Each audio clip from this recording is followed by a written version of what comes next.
안녕하세요, 김호준입니다. 지난 12일 MBC PD수첩이 MBC 몰락 7년의 기록을 방영했습니다. 공영방송사 하나가 어떻게 통째로 정권에 장악되어 갔는지 짚어가는 방송을 보며 그 과정을 조력하고 지방 MBC 사장으로 영전한 보도국의 전 간부들의 특히 눈이 갔습니다. 그들은 하나같이 카메라를 피했습니다. 내가 뭘 잘못했냐고 항변하는 그런 이념적 확신범들이 아니었습니다. 유대인 학살의 총책임자였던 힘너의 부하장교로 악명이 높았던 나치 아이히만 체포 당시 사람들은 놀랐죠. 실제 그가 너무 평범하고 심지어 가정적인 사람이어서. 재판 과정에서 아이히만은 자신에게 주어진 임무를 월급 받으면서 제대로 처리하지 못했다면 양심의 가책을 느꼈을 거라고 진술했습니다.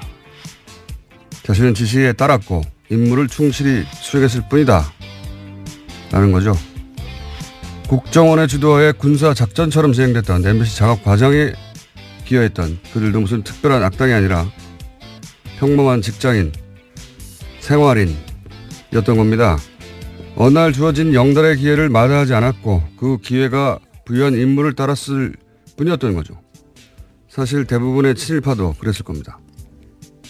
친일파 이래로 이런 부역을 어떻게 상대해야 하는지 우리 사회는 마땅한 증거를 마련해두지 못했습니다. 너도 그때 그 자리 가봐라. 어쩔 수 없다. 미래를 봐야 한다. 죄가 문제지 사람이 문제냐. 그렇게 넘어갔죠. PD수첩을 보며 공영방송을 통째로 와해시킨 게 저렇게 평범한 사람들이었다는 걸 다시 한번 깨달으며 그런 생각을 했습니다. 이번만은 물렁해지면 안 되겠다. 단호해야 한다. 김호준 생각이었습니다.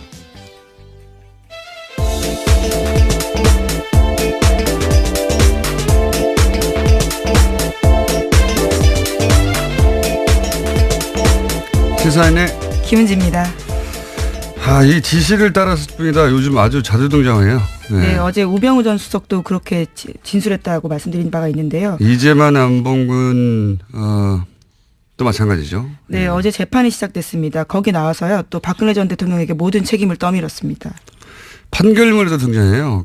이영선 행정관 때도 그렇죠. 지시를 따랐을 뿐이다. 그래서 집행유예를 해줬습니다. 그러니까 이게 이제 피의자들만 주장하는 게 아니고 이거는 우리 사법부도 그렇게 생각하는 겁니다. 지시를 따랐을 뿐이지 않느냐. 그러다 보니까 이제 그 선거에 개입한 국정원이나 국방부 또는 뭐 특정 재벌에게 특혜를 주거나 정권의 비판적인 세력을 조직적으로 탄압한 청와대 다 똑같은 말 하는 거예요. 똑같은 말. 지시를 따랐을 뿐이다. 이게 아이히만 예루살렘의 아이히만이라는 유명한 사례죠. 알고 봤더니 주변에 좋은 사람이었던 겁니다. 네, 악의 평범성이다라는 말이 있는데요. 그래서 이제 아이히만 재판을 취재한 철학자가 그런 보고서를 냈어요. 악의 평범성이라고.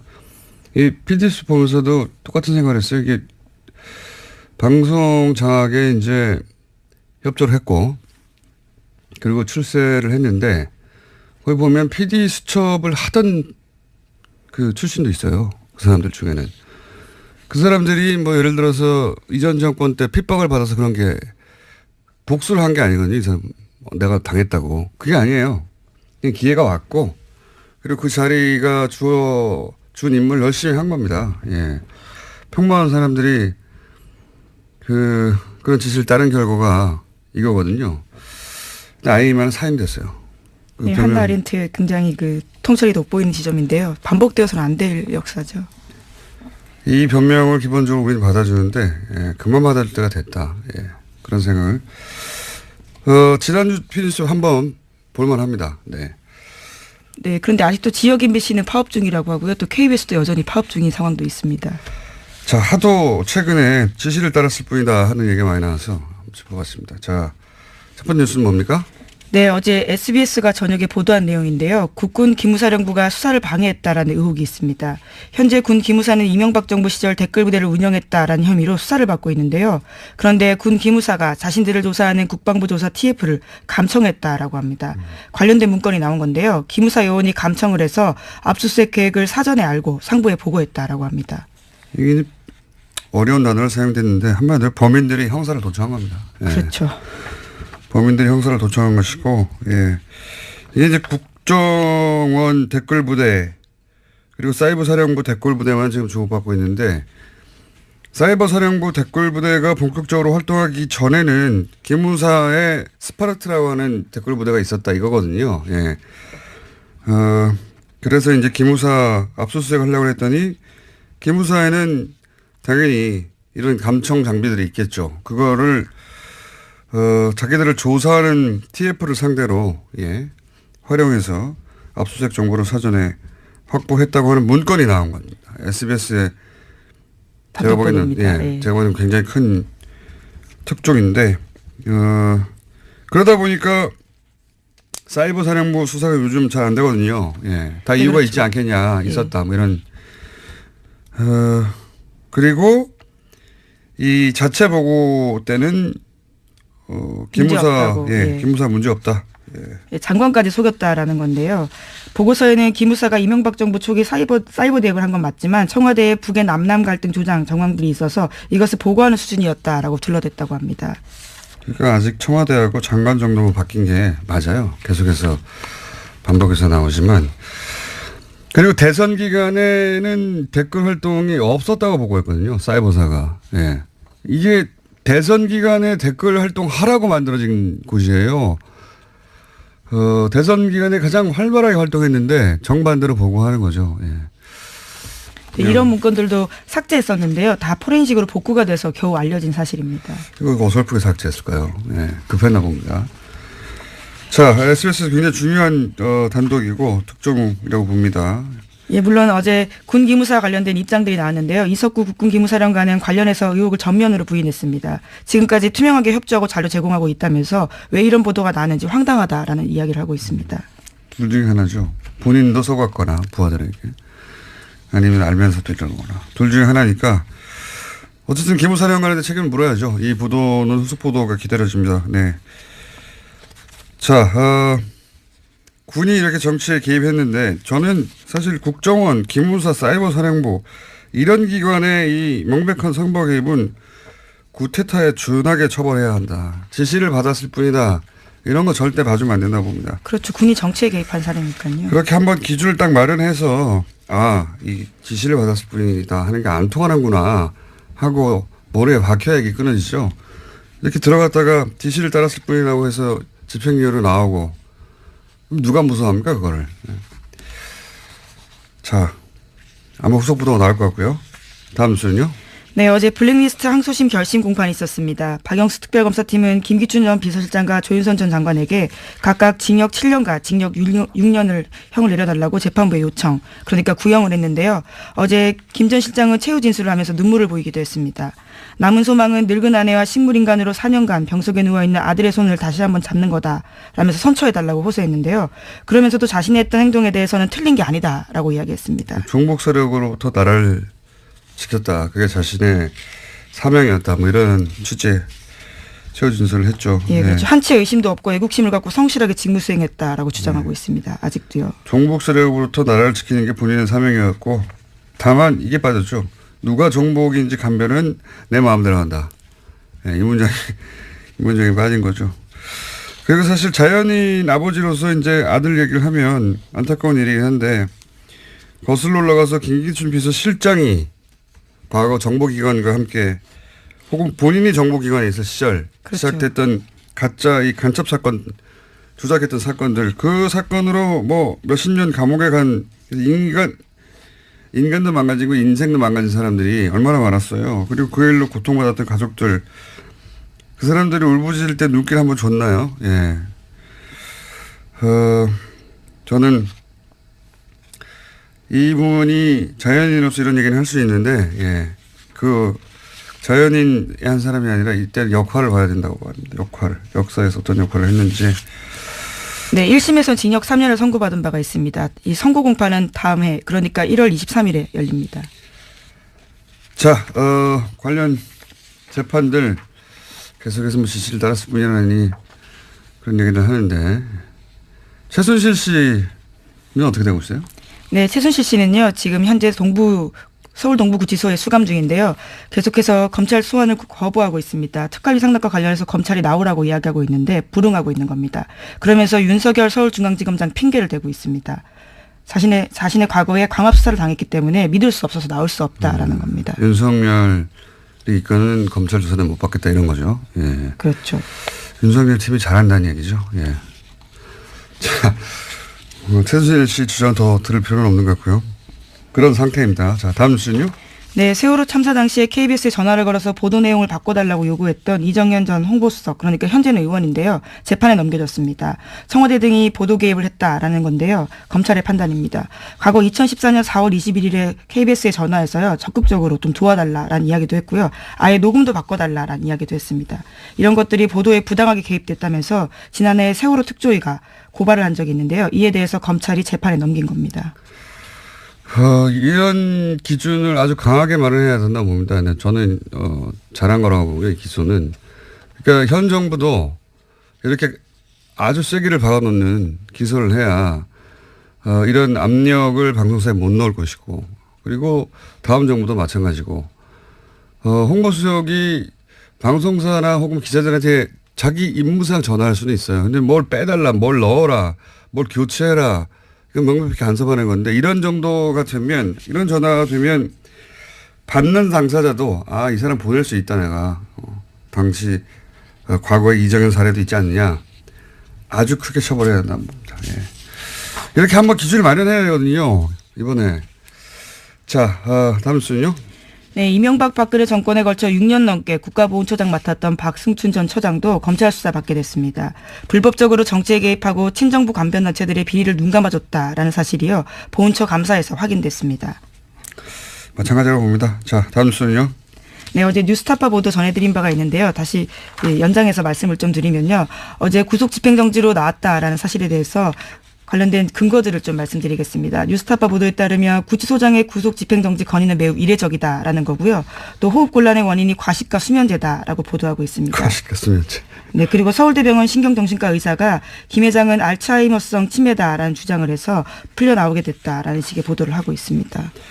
자, 요 사안은요. 제가 알고 있는 것도 몇 가지 있어서 오늘 자세히 다루려고 했는데, 기왕 뉴스타파가 보도를 했으니 뉴스타파 기자분을 저희가 섭외해서 직접 취재 내용을 자세히 들어봐서 한 꼭지로 따로 다뤄볼까 합니다. 예, 뭐 하나의 반론도 있습니다. 그래서 좀 잠깐만 말씀드리면요. 알츠하이머형 치매 가능성을 배제할 수 없음이라는 것은 의료계의 흔한 표현이다라고 주장을 하고 있고요. 또 구속 집행정지 같은 경우에는 당사자에겐 신청권이 없다. 그렇기 때문에 법원이 판단할 사안이다라고 주장하고 있습니다. 네, 포함해서 저희가 따로 한 꼭지로 자세히.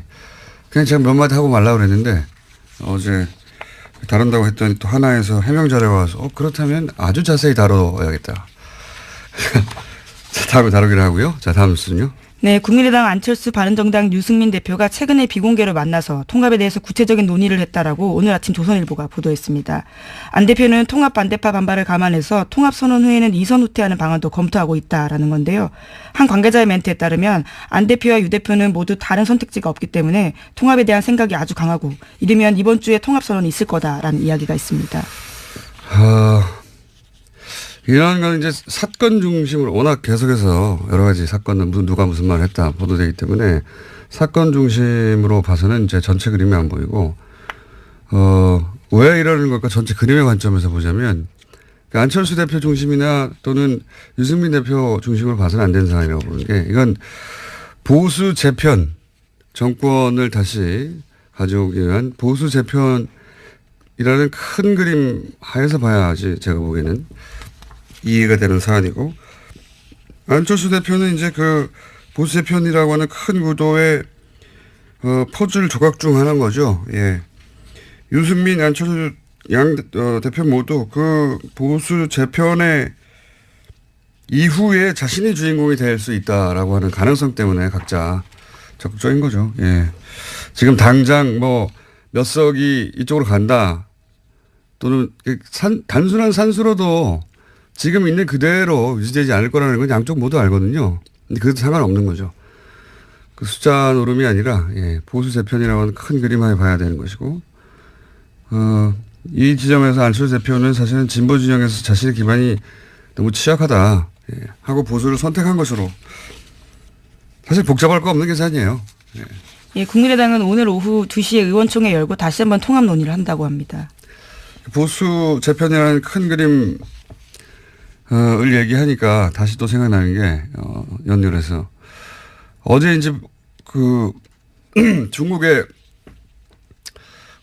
혼밥 프레임에 대해서 보수 매체들이 대단히 악의적으로 짰다 프레임을 제가 잠깐 얘기했었는데 이 프레임을 비판하는 미디어가 없어서 제가 얘기를 다시 반복하는데 사실은 문재인 정부는 무능하다, 초라하다, 혼자 밥 먹는다 이런 이미지 만들려고 한 거죠. 당연히. 그런데 왜 그랬을까 생각해 보면 올해 내내 이제 보수 매체가 이제 이번 정부 출범이 했던 얘기가 뭐냐면 피로감이 곧 온다. 연말이면 지지율이 떨어진다. 예. 근데 연말이에요 이제. 그렇죠. 안 떨어져요. 떨어지기는커녕 대통령 순방이라는 건 굉장히 긍정적인 효과를 만들어내거든요. 대부분의 경우에. 박근혜 대통령 때도 사실 경제 상황이 아무리 어려워도 외국만 갔다 하면 지지율이 올라가요. 항상 그렇습니다. 대부분의 대통령 순방들이. 왜냐하면 뭐 멀리 떨어져서 현안과 떨어져서 좋은 화면들 나오고 좋은 소리들 주로 나오니까요. 이명박 대통령 때도 했고 다들 그랬어요. 그러니까 떨어지기는커녕 마지막에 중국 방문으로 올라가게 생긴 겁니다. 정치적 관점에서 바라보자면. 게다가 문재인 대통령이 중국에서 실제로 뭐 사드 경제 보복 문제를 풀기라도 하면 그게 제대로 보도되면 얼마나 지지율이 올라가겠어요. 그 뻔한 상황에서 지지율이 올라가는 걸 거꾸로 막았어야 하는 겁니다. 예. 올해가 지지율이 떨어지는 채로 끝나야 왜 내년에 지방선거거든요. 바로 지방선거. 지금 이 바른정당 안철수 국민의당, 유승민의 바른정당이 합치려고 하는 것도 지방선거 이후에 정계 개편, 보수 재편의 연결선상에서 일어나는 일이고 이 홀대론도 사실은 이렇게까지 생각해 보시면 대통령 순방을 주류 미디어가 이렇게까지 대대적으로 공격한 사례는 없어요. 그건 진보 보수를 떠나서. 보통 대통령이 해외에 나갈 때는 대충 좋게 말해주거든요. 이번에는 가기 전부터 사실은 철저하게 프레임을 준비했다. 예. 그 중에 이제 혼밥 같은 게 걸린 거죠. 예. 그러니까 굉장한 정치적 의도를 가진 프레임인 거죠. 예.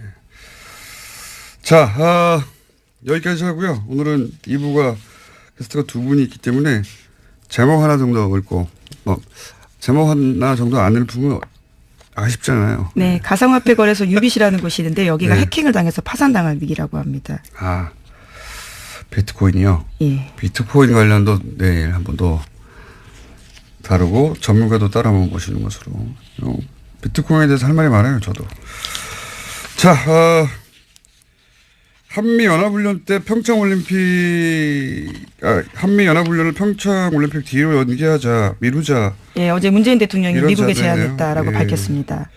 미국 쪽도 연기 여부를 검토하고 있더라고요. 미국 MBC 방송 인터뷰에서 밝힌 바입니다.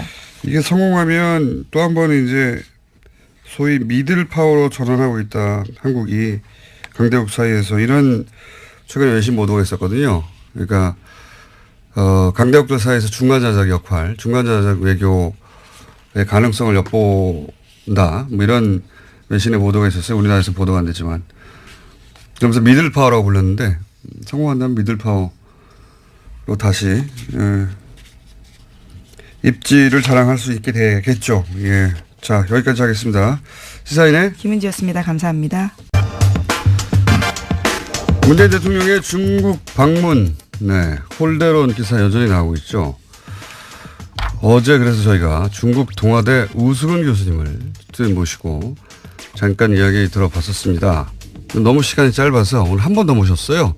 안녕하십니까, 교수님? 네, 안녕하십니까? 네, 어제 대단히 흥분된 목소리로, 대단히 빠른 속도로, 대단히 압축적으로 말씀하셨는데 간단히 요약하면 우리는 홀대라고 하는데 중국에서는 홀대는커녕 시진핑이 왜 사드 철회를 하지도 않은 문재인 대통령에 대해서 이렇게 환대하느냐고 중국 내에 비판이 있었다. 예. 문재인 대통령은 중국에서 환대받았다. 그걸 왜 홀대라고 하는지 이해할 수가 없다. 예. 예, 말도 안 된다라고 예. 오순 교수님께서 어제 짧게 짚어주셨는데 그건 방중 기간 동안에 그랬다고 치고요. 예. 그리고 이제 방중 이후에 예. 돌아가고 각자 이제 언론들이 차분하게 그 성과나 예. 이런 얘기도 할 거 아닙니까? 예. 그러니까 방중 이후 중국 미디어가 보도하는 이 방중에 대한 평가는 어떻습니까? 짚어주시면 좀. 네. 지금 말씀하신 것처럼 방중 이후 중국 미디어의 방중에 대한 성과를 보면은 중국 당국의 심경을 알 수 있습니다. 중국은 사회주의 국가이기 때문에 우리처럼 좌우 미디어가 자기 멋대로 목소리를 낼 수 없거든요. 중국 당국의 목소리가 그대로 나오는 것인데 예를 들면은 중국 신화망은 18일자에서 외교부 대변인은 기자회견에서 문 대통령의 방중 기간에 양국 정상은 관계 개선을 추진했고 한반도 문제 등에 대해서 심도 있는 의견을 교환해서 상당한 공통인식을 갖게 되었다. 고 보도했습니다. 그다음에 중국의 대표적인 인민일보는 19일자에서요.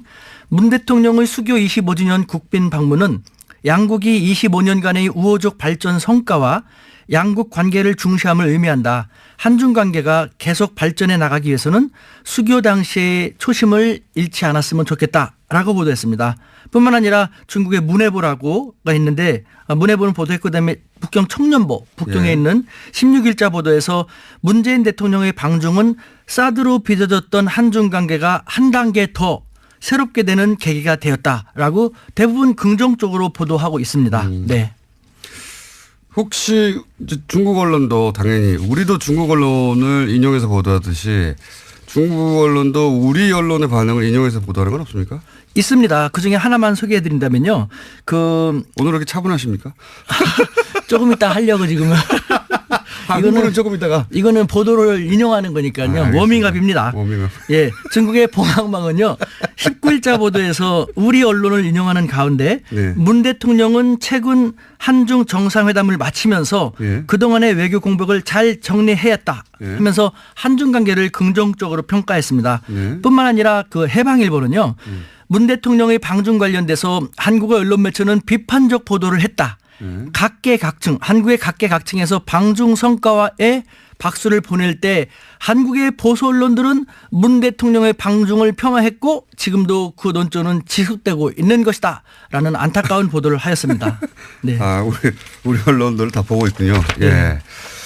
이게 참 희한한 일입니다. 자국 언론이 이렇게 비판을 하고 정작 홀대를 했다고 하는 나라에서는 자국 언론이 이런 비판을 하고 있는데 이거 폄하다라고 비판을 하고 이상한 현상이 지금 벌어지고 있는데 자 그건 알겠고요. 근데 이게 이제 언론 보도라는 게 좀 두리뭉실하고 대체적으로 그렇지 않습니까? 제가 궁금한 것은 교수님을 다시 모시는 것은 대체적인 언론의 반응은 알겠어요. 그리고 심지어는 중국 언론이 우리 보수 매체를 비판한다는 것도 알겠는데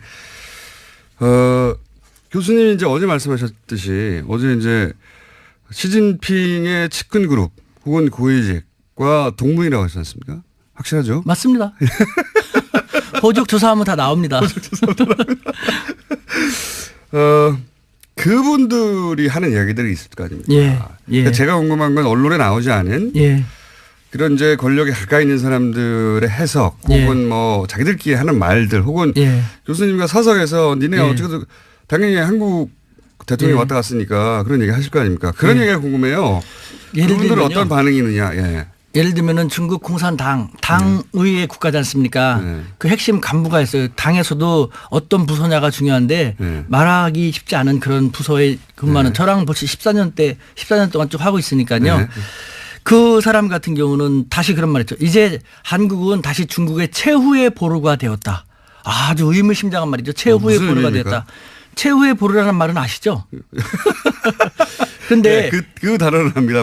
왜 그런 의미로 그런 단어로 사용한 거죠? 그러니까 사드가 배치되기 전에 이 당국자들은 저한테 항상 그런 식으로 노래를 떨었죠. 사실 중국은 덩치가 너무 크다 보니까 16개 국가와 국경을 맞대고 6개 국가하고 해상 영해 분쟁을 벌이고 있거든요. 네. 그러다 보니까 늘 싸워요. 그렇겠죠. 늘 싸워요. 사이가 좋은 나라가 하나도 없어요. 크고 작은 문제들 항상 있겠죠. 사이가 좋은 나라가 하나도 없는데 그중에 우리 한국만 유일하게 좋았거든요. 한국이 더군다나 조그만 약소국이 아니라 이제는 우리 모두 열심히 노력해서 중견 강국이 되었습니다. 중견 강국인 한국만이 유일한 사이가 좋은 관계이기 때문에 최후의 보루다. 따라서 우리는 한국에 대해서 그만큼 정성을 들일 수밖에 없다. 라고 했던 것이 지금 대한민국을 바라보는 중국의 시각인 것입니다. 그런데 말도 안 되는 사드를 너무 형편없이 배치해 갖고 이렇게 문제가 그 과정 불거졌는데 자체가 자존심을 상하게 했다. 네. 네, 그런데 중국에. 다시 네. 이제는 문재인 대통령 방중을 통해 갖고 한중 관계가 복원되는 수순에 들어가게 됐으니까 한국은 다시 중국의 최후의 보루가 되었다는 것이죠. 그 말은 무슨 말입니까? 최후의 보루인데 함부로 할 수 있습니까? 함부로 할 수 없다라는 것이죠. 이번 성과가 그러니까 그 이전에 한중 관계의 복원을 의미한다. 뭐 그렇죠. 잘 됐다고 평가한다는 네. 거죠. 혹시 그건 알겠고요. 그 외에 또 다른 이야기 없습니까? 있습니다. 그 어떤 중국의 이야기입니까? 이제 대표적인 싱크탱크의 고위 간부 같은 경우는요. 네. 예를 들면은 이 양반은 이제 미국 통으로도 중국에서 되게 유명한 분인데 네. 한국은 그 과거와 달리 중견 강국이지 않는가. 그래서 우리 중국도 그렇고 미국도 한국을 함부로 할 수는 없지 않는가. 한국은 그 점을 제대로 알고 활용한다면은 중견 강국으로서 미들 파워로서 한국의 역량을 더 강화시킬 수 있을 텐데라는 중국에서도 미들파워라는 표현을 써요 이제. 중견 강국이란 말 쓰는데 네. 여기서 이 두 사람이 최후의 보루라든가 중견 강국으로서의 위상을 잘 활용할 수 있을 텐데라는 말을 우리는 잘 파악할 필요가 있습니다. 우리 매스컴이요. 이와 같은 것 국제사회에서 바라보는 우리 모습을 잘 전달하면서 우리 국민들이 우리 정부가 미들파워로서 어떻게 활용해 나가면 살아나가면 좋을지를 알려주지 않고 해서는 안 될 것만 하니까 문제인데요. 저는 사실 국내 문제 잘 모릅니다. 죄송하지만 저는 95년에 한국 나가서 어떻게 하다 보니까 일본, 미국, 중국 유학을 다 갖고 2004년부터 3년부터 중국 대학에 있거든요. 네. 그렇다고 제가 잘 사는 집이 아니라 인천의 가난한 노동자의 자식인데요. 출마하시는 것도 아니고 갑자기. 쌍코피 흘리면서 이렇게 살았는데 그래서 저는 국내는 모르지만 국제는 벌써 쭉 알고 있죠. 지금 상하이에 있는 우리 대학에서도 외국 학생들을 중심으로 제가 쭉 가르치거든요. 네. 150여 개국에서는 5천여 명. 늘 국제사회에서 우리 한국과 한반도를 그 국제사회에서 어떻게 바라보는 걸 알 수 있는데 피부 느끼고 계신데. 여기서 네. 제가 느끼는 것은요. 네. 한국 사회에서는 제가 가장 싫어하는 말. 우리를 갖다 툭 하면은 고래 싸움에 새우등 터진다. 샌드위치 외교라고 하지 않습니까? 네. 우리는 과거 20세기 6.25 그 약소국가가 더 이상 아니라는 것이죠. 교수님이 느끼기에는 제가 피부로 느끼는 것이 그거예요. 중국에서도 느끼는 게 네. 그런 거예요. 네. 그러니까 최후의 보루란 말이 무엇입니까? 최후의 보루니까 그만큼 소중히 하고 눈치를 봐야 한다는 것이거든요. 서로. 네. 실제로 네. 우리는 중국에 대해서 중국이 우리보다 덩치가 크고 인구가 많다고 해서 되게 두려워하는데 네. 바보 같은 거예요. 덩치가 크고 인구가 많고 그러다 보니까 통치하기가 쉽지 않으니까 허점이 많거든요. 네. 그러니까 중국은 조금이라도 자기들하고 우호적인 나라를 만들 수밖에 없는 거예요. 근데 우리 진짜 구로동 공돌이 공순이라는 엄청난 힘든 시기를 거쳤고 우리 모두 열심히 노력해갖고 중경국 됐지 않습니까? 그럼에도 불구하고 우리를 왜 아직도 자기 비하합니까? 우리는 고래 싸움의 새우등이 아니라 몰라. 우리는 이제 중견 강국이기 때문에요. 중국 가격이다. 우리는 이제는 중견 강국을 외교를 해야 돼. 저는 이런 말 하면 이렇게 억울해 막 눈물 날라고 해요. 억울하시다. 우리는 약소국이 아니라 중견국으로서 스마트한 돌고래 외교를 해갖고요. 돌고래도 오늘 지환 G2도 우리가 잘 리드하면서 활용하면서 네. 적어도 한반도 문제만큼은 우리가 돌고래는 뭡니까 교수님? 돌고래는. 한번 들어보십시오. 네. 얼마나 오랫동안 고민했으면 이런 말 했겠습니까? 네. 우리는 지환 미국이나 G2 중국 같은 덩치는 안 됩니다만 네. 우리는 이제 그런 나라들도 우리를 함부로 할 수 없는 나라로 성장했거든요. 네. 그렇다면은 돌고래는 덩치가 작아서 고래보다는 힘이 약하지만 민첩하고 스마트하기 때문에 고래한테 잡아먹히진 않죠. 고래하고의 공생을 유도하지 않습니까? 우리가 바로 그런 돌고래 같은 역할을 할 수 있다는 것이에요. 외교도 새로운 시도를 해야 되는데 20세기 약소국 외교의 대미 외교 위주 1국 외교만 하다 보니까 이제 다변화되는 외교에서 잘 안 되고 있지 않습니까? 그러니까 우리는 지원치도 함부로 할 수 없는 중견 각국으로 부상한 대한민국의 중견 강국 외교, 스마트한 돌고래 외교를 해야지. 알겠습니다. 예. 또 이렇게 흥분하기 시작해요. 숨 좀 쉬시고. 예. 처음 들어보는 단어인데 돌고래 외교. 근데 이제 최근에 이 미들 파워라는 외신의 용어들이 등장하기 시작했어요. 실제 아시아타임즈인가요? 거기서 메코이든가요? 그 기자가 미들 파워로 한국이 그 전환하고 있다. 그 방향으로 진화하고 있다. 근데 지금 이제 교수님 열받으신 건 이 중국 홀덴이 이게 다 이제 소위 약소국이 당하는 거 아니냐. 자기 비하예요. 예. 자기 열등의식이에요. 지나친 컴플렉스. 그러니까 매스컴들이 몰라서 아십니까? 저는 아까도 말씀드린 95년부터 밖에 나가서 쭉 살았지 않습니까? 알겠습니다. 그럼 거기서 느끼는 것은요. 네. 국제관계에 있어서 예. 치명적으로 우리 국민들을 우롱하고 우리 국민들을 잘못 이끌고 있는 것. 저는 벌떼 민족주의라는 표현을 썼는데 10년 전부터 예. 벌떼 여왕벌을 잘 만나서 좋은 방향을 이뤄내면 좋은 결과를 나타내지만 잘못된 여왕벌을 만나고 잘못된 방향은 다 죽지 않습니까? 우리는 4대 강국 틈바구니에 끼어있는 가장 작은 나라이기 때문에 단결력이 강하거든요.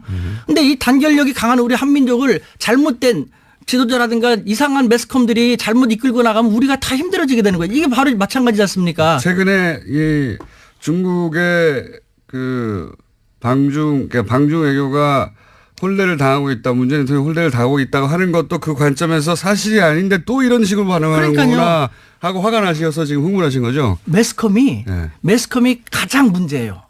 이거는 보십시오. 제가 이제 강연 같은 걸 많이 나가는데 제 강연을 1시간이나 1시간 반 정도 들으면 딱 알아요. 저는 차이나 현상이란 말을 벌써 오랫동안 썼는데 무슨 말인지 아십니까? 차이나 현상이? 차이나 현상은 중국 관련된 현상이겠죠? 예. 하하하. 어떤 거냐면요. 똑같은 저도 뭐 공장장님도 똑같은 한국인입니다. 네. 그런데 중국이라는 동일한 객체에 대해서 한국에서 한국 매스컴을 통해서 파악하는 중국에 대한 인식과 저처럼 한국인이 중국에서 직접 생활하면서 느끼는 중국에 대한 인식상의 차이에 엄청난 차이가 난다 해서 그렇죠. 차이나 현상이에요. 엄청난 차이 나겠죠. 우리 매스컴은 중국에 대해서 부정적인 것만 많이 하지 않습니까? 비판적인 거. 가장 큰 오해가 뭡니까? 가장 큰 차이가. 중국은 지저분하다, 뭐 사람들 무질서하다, 뭐 불량식품 많다, 그거 맞거든요. 저는 그거 더 잘 알아요. 저는 현장에 사니까 더 잘 알지 않습니까? 맞거든요. 그런데 더 중요한 것은 총수님도 단점, 장점 있지 않습니까? 네. 저도 단점만 있는 게 아니거든요. 네. 왜 한쪽만 부정적인 것만 보여줌으로써 손가락질을만 합니까? 그러면서 우리가 좋은 관계 됩니까? 사실은요. 이런 말하면 중국을 비하는 것 같지만 저는 그렇게 대한민국 사람으로서 중국이 아직 불량식품 많고 짝퉁 만들어내고 부정적인 측면이 많으니까 우리로서는 다행인 거거든요. 불량식품 짝퉁을 중국 사람들도 중국 기업 중국 제품 안 믿고 안 사게 돼요. 그러니까 외제를 쓰는데 미국과 일제는 싫고 더 이상. 그러니까 이제 한국 기업, 한국 문화를 찾을 수밖에 없는 거거든요. 너무 아니 저는 이제 정말 그렇게 느껴요. 있는 그대로 말씀하셔서 중국 가서 다시 교수 생활 하시겠어요? 아 저는 대한민국 사람인데요. 어차피 중국인들하고 얘기하면서 서로 국익을 위해서 디베이트하고 하는 것인데요, 뭐. 알겠습니다. 주제가 홀대 맞느냐 아니냐에서 굉장히 많이 진도가 나갔는데 앞으로 그 주제는 또 한번 마련해 볼게요. 1분밖에 안 남아가지고 오늘 마무리를 지어야 될 것 같은데 여하간 뭐 언론 매체도 그렇지만 근데 언론 매체만으로는 정확하게 심증을 읽을 수 없으니까 교수님 주변에 그 중국 내 고위직에 있거나 혹은 뭐 탱크탱크에 있거나 혹은 시진핑 측근 그룹에 속하는 분들 대학 동문들한테 얘기를 들어보면 요 외교를 통해서 한중 관계를 다시 복원하고 잘 지냈으면 하는 마음이 중국에 있다는 거죠. 한마디로 얘기한다면요. 예. 중국 당국자들은 한국에 대해서 한자성어로 얘기한다면 노심초사. 항상 노심초사입니다. 아유 쟤네들이 또 미국 쪽으로 더 많이 가면 안 되는데 어떻게 하면 쟤네들을 끌어들일까라는. 왜 노심초사합니까? 조금하고 보잘것없다면 그런 생각 안 하죠. 눈치 보지 않습니까? 사드 제대치도 한 번에 쫙 너네랑 끝나도 좋아하지 않고 찔끔 부렸다가 눈치 보고 찔끔 부렸다가 눈치 보고 하지 않습니까? 왜 그럽니까? 확 버릴 수 없거든요. 확 가면 자기들한테 불리하니까. 이런 국제사회 중국이나 미국이 우리를 어떻게 바라보는지를 우리 매스컴들은 정확히 보도해갖고 우리 사회가 21세기 중견 강국으로서의 위상을 그대로 잘 활용할 수 있는 계기가 되었으면 좋겠다라는 마지막 당부의 말씀 드립니다. 오늘 흥분 안 하려고 했는데 자꾸 유도하시니까. 선생님, 이 주제는 오늘 여기까지 하고요. 예. 다른 주제, 우리가 중국에 대해서 잘못 알고 있는 거. 예, 이런 주제로 그래요. 다시 한번 예. 시간을 곧 마련하도록 하겠습니다. 몸이 떨립니다. 오늘 이렇게 안 하려고 우리 애가 신신당부했는데. 자, 여기까지 하겠습니다. 지금 중국 동아대 우수근 교수님이었습니다. 감사합니다. 네, 감사합니다. 바른정당과 통합을 놓고 국민의당 네 분이 심상치가 않죠. 호남 지방의원들 의견 한번 짚어보겠습니다. 전남도의회 국민의당 원내대표 장일 의원 연결됐습니다. 안녕하세요, 의원님. 예, 반갑습니다. 장일원입니다. 네. 호남 민심의 국회의원들보다 훨씬 가까이 계실 것 같아서 저희가 따로 한번 모셨는데, 예. 전남도의원, 예. 전남도의원들은 지금 통합에 반대하는 걸로 제가 알고 있습니다. 반대하는 이유가 뭔가요? 예, 반대를 지금 하고 있습니다. 저희들이 1년 반 전에 새로운 정치 구도를 만들고 양당 정치를 깨고 다당제의 가치를 높이자는 뜻으로 저희들이 국민의당으로 탈당을 해갖고 갔습니다. 네. 근데 지금 창당 당시의 정체성이나 호남 정신과 다르게 지금 통합 논의로 지도부에서 국민의당에 분열되고 있어서 전남 도민으로부터 지지를 받지 못하고 있습니다. 호남의 민심은 지금 굉장히 서늘한 편입니다. 그 호남 뭐 전국적으로 조금씩 차이가 있긴 하겠습니다만 국민의당이 지금 호남을 기반한 것은 명백한 사실이니까 호남의 민심이 중요한데 호남 유권자들은 이 통합에 대해서 싸늘하다고 느끼신다는 거죠? 예, 예. 지금 저희들이 국민들한테 이제 지방선거가 앞으로 5개월밖에 안 남았습니다. 예. 그래서 이렇게 돌아다니면서 보면 왜 안철수가 있는 국민의당에 있냐. 차라리 탈당을 해가지고 무소속 출마하는 게 더 낫지 않겠냐 하는 얘기가 지금 많습니다. 오히려. 그러면 그 민심은 그렇고요. 지금 지방 의원들이 국민의당 지도부에게 또 요구하는 게 있습니까? 그렇다면 이런 민심을 듣고 저희들이 전남도의회에서 며칠 전에 그제 지금 그 전남 국회의원들과 간담회를 했습니다. 네. 도의원들 요청으로 인하여. 예. 그래서 지금 지방선거가 5개월 정도 남은 상황에서 지금 출마하시고자 하는 분들은 걱정과 우려가 굉장히 큽니다. 그렇겠죠. 예. 그래서 당의 지지율은 4% 정도밖에 되지 않고 이제 호남에서는 한 10몇 프로 정도가 됩니다만은 이런 상태에서 지금 민주당 같은 경우에는 선거 체제로 벌써 면접까지 하고 또 선거의 룰도 지금 정하고 있는데 우리는 통합 논의로 해갖고 모든 것이 지금 수독되고 있는 상태입니다. 그래서 지방 의원들 요청에 의해서 이번에 간담회를 했는데요. 지금이라도 통합 논의를 중단하고 지방선거 체제로 전환시켜주라. 또 안철수 대표가 도저히 지도력을 상실한 것 같아서 새로운 지도부 비대위를 구성해주라. 라는 요청을 했습니다. 그런데 이제 그 안철수 대표 같은 경우에는 본인의 나름의 비전과 그림이 있고 그래서 통합 드라이버는 멈출 생각이 없을 것 같은데 만약에 말씀하신 그런 요청사항들이 받아들여지지 않으면 지금 전남도 의원이 25분인가요? 네, 25입니다. 예, 도 의원 지금 원내대표신데 그 도 의원들의 뭐 어떻게 하나요? 그러면 그 당내에 있으면서 계속 지도부에 항의하는 겁니까? 아니면 집단 행동을 하는 겁니까? 아니면 어떻게 합니까? 무소속으로 나가시는 건가요?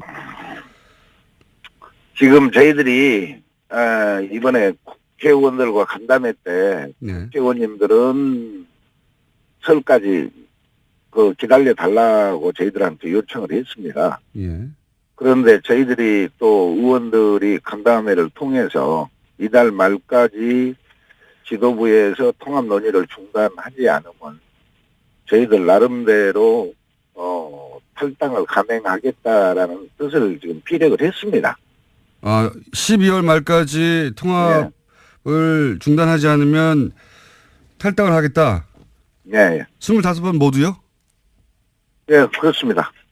그럼 25분 네, 탈당계를 당대표인 저한테 지금 이임해 놓은 상태입니다. 아하.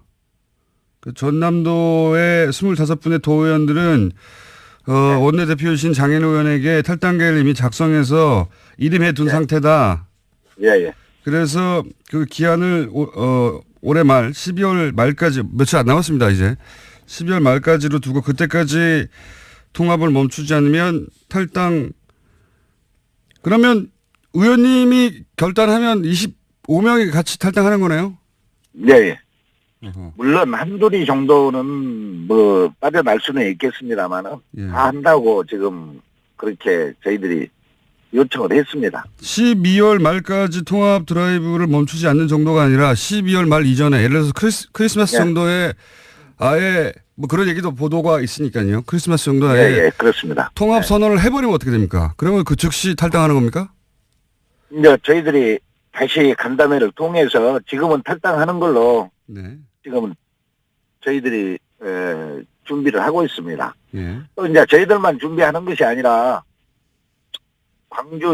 광주시의회하고 예. 전남 북도의회하고 지금 물밑 접촉도 지금 진행을 하려고 그러는데요. 예. 예, 이제 그렇게 되면 호남에 있는 그 단체장이나 지금 뭐 도의원들뿐만 아니라 시의원들도 지금 같이 연대해서 지금 하려고 저희들이 나름대로.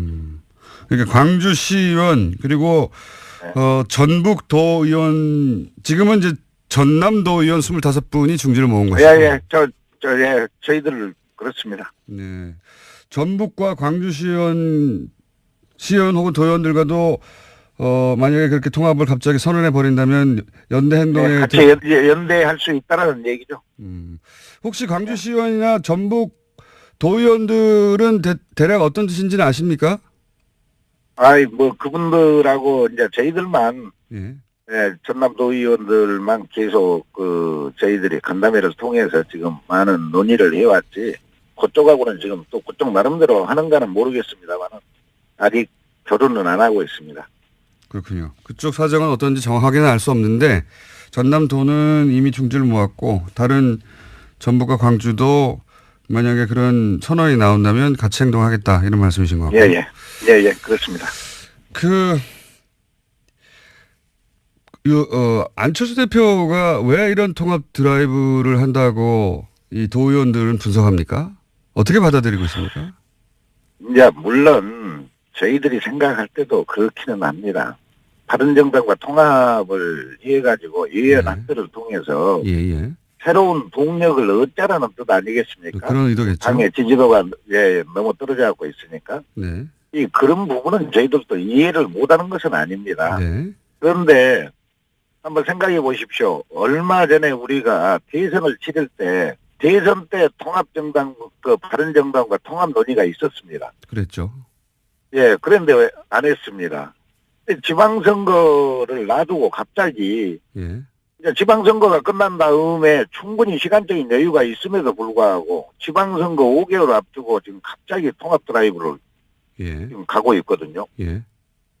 그러면 호남에서 저희들이 생각할 때는 호남에서 안철수 대표는 나름대로 여론조사를 한 게 뭐 서너 가지 있다라고 국회의원들이 말씀하시더라고요. 예. 그런데 통합을 하면 시너지 효과는 있다라고 이렇게 여론조사에 나왔다고 그래요. 예. 전국적으로 지지도라든지 네네. 호남에 대한 지지도가 이렇게 뭐 한 10% 정도 오른다. 예.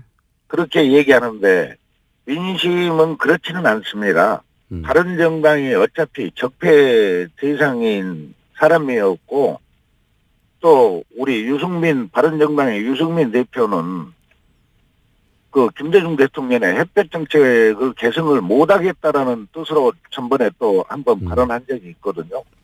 또 안철수 대표가 길게 가게 되면 바른정당 그다음에 자유한국당과 통합을 하겠다라는 그런 취지로 지금 뭐 얘기하시는데 알겠습니다. 호남의 민심은 그러지 않습니다. 예. 알겠습니다. 오늘 말씀 감사합니다. 여기까지 듣겠습니다.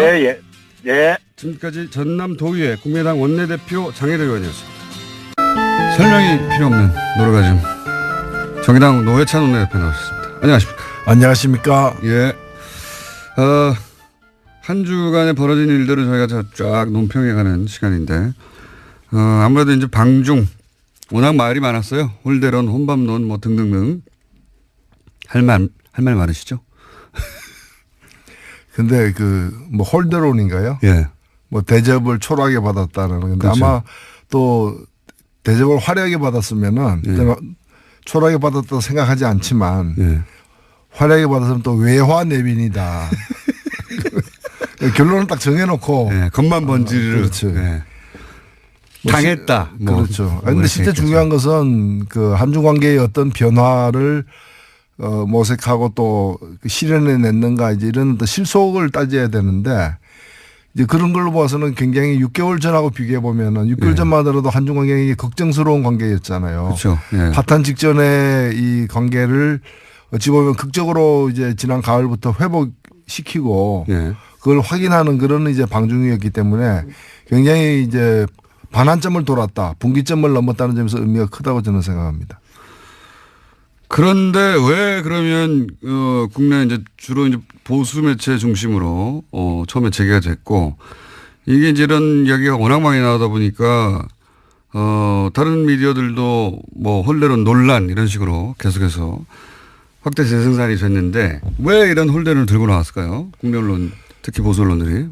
그 뭐 팩트 사실에 입각해서 뭐 보도한다기보다는 정치적인 어떤 공격을 하고 흠집을 내기 위해서 모든 걸 다 끌어다가 쓰다 보니까 스스로 이제 논리도 엉켜버리고 이번에도 뭐 혼밥. 예, 혼밥. 예. 혼밥. 저는 사실 그 역대 대통령의 해외 순방 그 이벤트 중에서 예. 이번에 그 아침을 중국 그 식당에 가서 먹은 거. 서민식당. 최고의 이벤트라고 생각됩니다. 중국 내에서 사실 평가가 높은 걸로 알고 있는데. 예, 저도 사실 그 좋아하거든요. 예. 아침에 가면 중국 가면 저는 호텔에서 아침 안 먹고 예. 그 호텔에서 보면 보여요. 인근에 예, 예. 그 출근하는 그 어머니가 애를 갖다 자전거 싣고 예. 애를 유아원 데리고 자기는 직장 가면서 둘 다 식당에 들어가요. 중국 사람들이 아침을 거의 집에서 안 먹거든요. 아침을 식당에서 먹는다고. 그 가서 주로 가장 많이 먹는 게 유조라고 예. 중국말로는 다르게 발음하지만은 그 중국식 꽈배기예요. 설탕 안 묻힌 꽈배기. 그다음에 중국식 콩국. 예. 그 찍어서 먹기도 하고 이제 만두탕 먹기도 하고 이러는데 이제 어찌 보면 대통령이 외국 대통령이 그 국빈으로 방문해 가지고 그래서 수행원들하고 같이 중국에서 가장 서민적이고 가장 대중적인 식당 가서 먹은 거예요.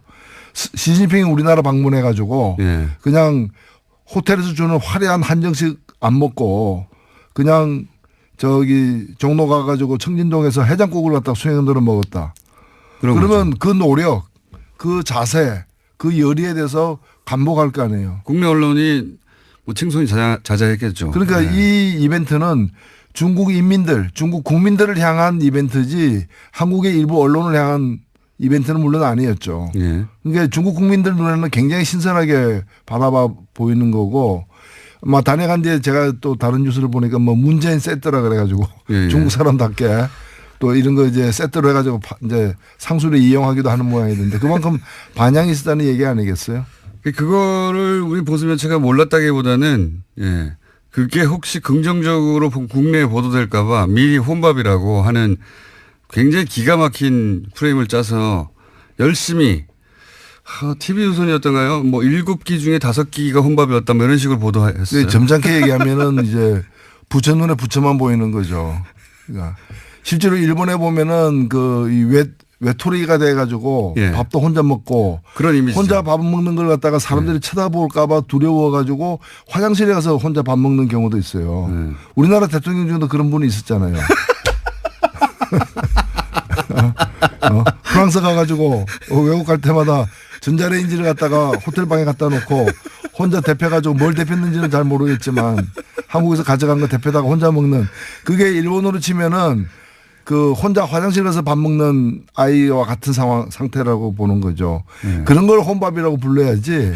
지금 이거는 어찌 보면 굉장히 저돌적으로 중국 사람들에게 그 마음에 파고들기 위해서 나는 이렇게 노력한다는 처절하게 보여주는 거거든요. 맞습니다. 이거 뭐 총리하고 아침밥 먹는 것보다 100배 낫죠. 100배 효과적인 전략적 외교 선택한 거라고 보고 실제 문재인 대통령이 아니라 박근혜 전 대통령이었던 보수 매체는 이걸로 가지고 아주 입이 마르게 칭찬을 했겠죠. 예, 했을 텐데 진짜 혼밥이라고 생각해서가 아니라 그렇게 초라하고 외교도 못하고 평가도 못 받고 외국에 나가봐야 같이 밥 먹어주는 사람도 없다. 이런 이미지를 더 씌우려고 한 거였겠죠. 예. 이걸 엄청나게 보도했어요. 근데 엄청나게 혼밥이라고. 정말 악의적이었는데 이렇게 성과를 깎아내는 이유 중에 하나가 곧 지방선거이기 때문이기도 하지 않습니까? 사실은. 사실은 뭐 이렇게 비판할 게 별로 없다 보니까 이거 비판하는 거 아니에요. 그렇긴 한데 효과적이었다고 생각하는 것 같아요. 계속해서 써먹는 걸 보면. 그러면 이 중국 방문에서 여전히 남은 과제는 뭐라고 보십니까? 예, 일단은 그 더 나쁜 관계로 이렇게 변질되는 걸 막았다는 점에서 사드 문제를 둘러쌌던 그 긴장과 갈등을 일단은 봉합을 한 거죠. 그런데 왜 봉합하냐 완전히 해결해야지. 근데 지금 당장에는 완전히 해결할 방법이 없는 거예요, 사실은. 절대 없습니다. 절대. 없기 때문에 더 악화되지 않도록 일단 만들어 놓은 것도 저는 성과라고 보고 이제 이걸 어떻게 잘 관리해 나가는 게 앞으로의 숙제인 것이죠. 뭐 그런 점에서 제가 볼 때는 양국 다 굉장히 그 노력을 나름대로 하고 있다고 보입니다. 원래 중국은 사실은 이런 외교 문제가 있으면 외교 문제라는 게 예를 들어 전쟁이 나서 어느 한쪽에 항복하기 전까지는 봉합이거든요. 대부분 외교 문제라는 게. 어떻게 각자 이해가 다른데 완전히 해결합니까? 전쟁 나서 한쪽이 이겨서 한쪽이 점령하기 전까지 혹은 항복하고 누군가의 어느 일방의 요구를 굴욕적으로 최선이 안 되면 차선이고 최악을 막기 위해서 차악을 선택하는 게 외교인 거죠. 자, 그런 과제는 여전히 남아 있다. 이 봉합. 봉합 이상의 해결책은 사실은 없어요. 현재는. 일단은 봉합이죠. 예. 일단은 봉합이고 전쟁할 때도 보면은 그 휴전을 하는 것이지 무슨 불가침 조약을 맺는 게 아니잖아요. 한 단계는 그렇게 나가는 거고 이번에 저는 그 하여튼 아까 말씀드렸습니다마는 그 아침을 갖다가 충칭인가요? 거기서 아침을 갖다가 그 중국의 가장 서민적인 식당 가서 먹은 그 이벤트 그 혼밥 이벤트를 만든 사람은 이벤트. 저는 상 줘야 된다고 봅니다. 상 줘야 된다 오히려. 오히려 상을 줘야 된다. 혼밥 이벤트라고 하시면 안 되고 서민 식당 이벤트. 그렇죠. 자, 고평가는 그렇게 하시고 지금 정치권에서 핫한 게 두 가지가 하나는 통합을 이제 한다. 곧 선언할지도 모른다. 크리스마스 선물 뭐 이런 얘기도 나오고 있고요. 본인에 대한 선물이겠죠. 다른 사람들에 대한 선물이 아니라 선물 이야기도 나오고 있고 또 한 가지 덩어리는 자유한국당에서 이제 당협위원장 교체, 당협위원장 교체라는 게 일반인들한테는 크게 와닿지 않은데 국회의원들한테는 생존권이거든요. 이게 굉장히 큰 일이 있었습니다. 그거 관련해서 내부에서 이걸 왜 했느냐, 누가 바뀌었느냐, 누군 들어가 못 들어갔느냐 말들이 있는데 우선 통합 선언 하겠죠? 여기까지 왔는데 일단은 선언은 하겠죠. 예. 근데 그 선언이 이제 끝나는 것이 아니라 선언이 이제 당헌 당규에 따른 절차를 이행해야 법적인 효력을 가지는데 그 이행하는 것에는 뭐 난관이 여러 가지가 지금 있는 거죠. 지금 반대하는 사람들은 전당대회를 하자고 하고요. 안철수 대표는 아마도 뭐라고 부릅니까? 그 전당원 투표요. 예. 모두 당원인 사람 모두 이제 투표권을 가지고 왜냐하면 호남 지역에서는 그 지지하지 않는 통합을 반대하는 사람이 많지만 다른 지역에 또 여론을 다룰 수 있으니까요. 전당원 투표를 하자고 하는 것 같고 예. 반대하는 쪽에서는 무슨 소리냐. 당원 당규상 전당대회 해야 되는데 이러고 있습니다. 그러니까 여기 합의가 안 되면 사실 이혼할 가능성도 상당히 높아져 있습니다. 그렇죠. 뭐 그러니까 바른정당 입장에서는 그 선거연대까지도 할 수 있다라고는 어떤 가장 약한 어떤 결합으로서 그러면서 이제 가장 세게는 이제 일부에서는 또 이혼하고 와라. 이혼하고 와라. 오히려 그게 더 낫다. 일부를 도려내고 오는 것이 자기들은 더 낫다. 뭐 이렇게 보는 쪽까지도 있는데 일단은 완전한 통합은 그렇게 쉽지는 않을 것 같아요. 양쪽 다. 물론 통합을 하게 이 드라이브를 계속 가서 이제 통합까지 가려고 하면 국민당 내부에 당에 남아있을 수 없다고 하는 사람들도 있겠죠. 그러니까 산수, 그러니까 지금 각각 소속 의원들의 산술 합으로 통합된 당의 의원들 수가 유지되지는 않을 것 같아요. 적어도. 그렇죠. 예. 지금 39명 중에서 뭐 14명 정도는 완강히 반대하는 분들이니까.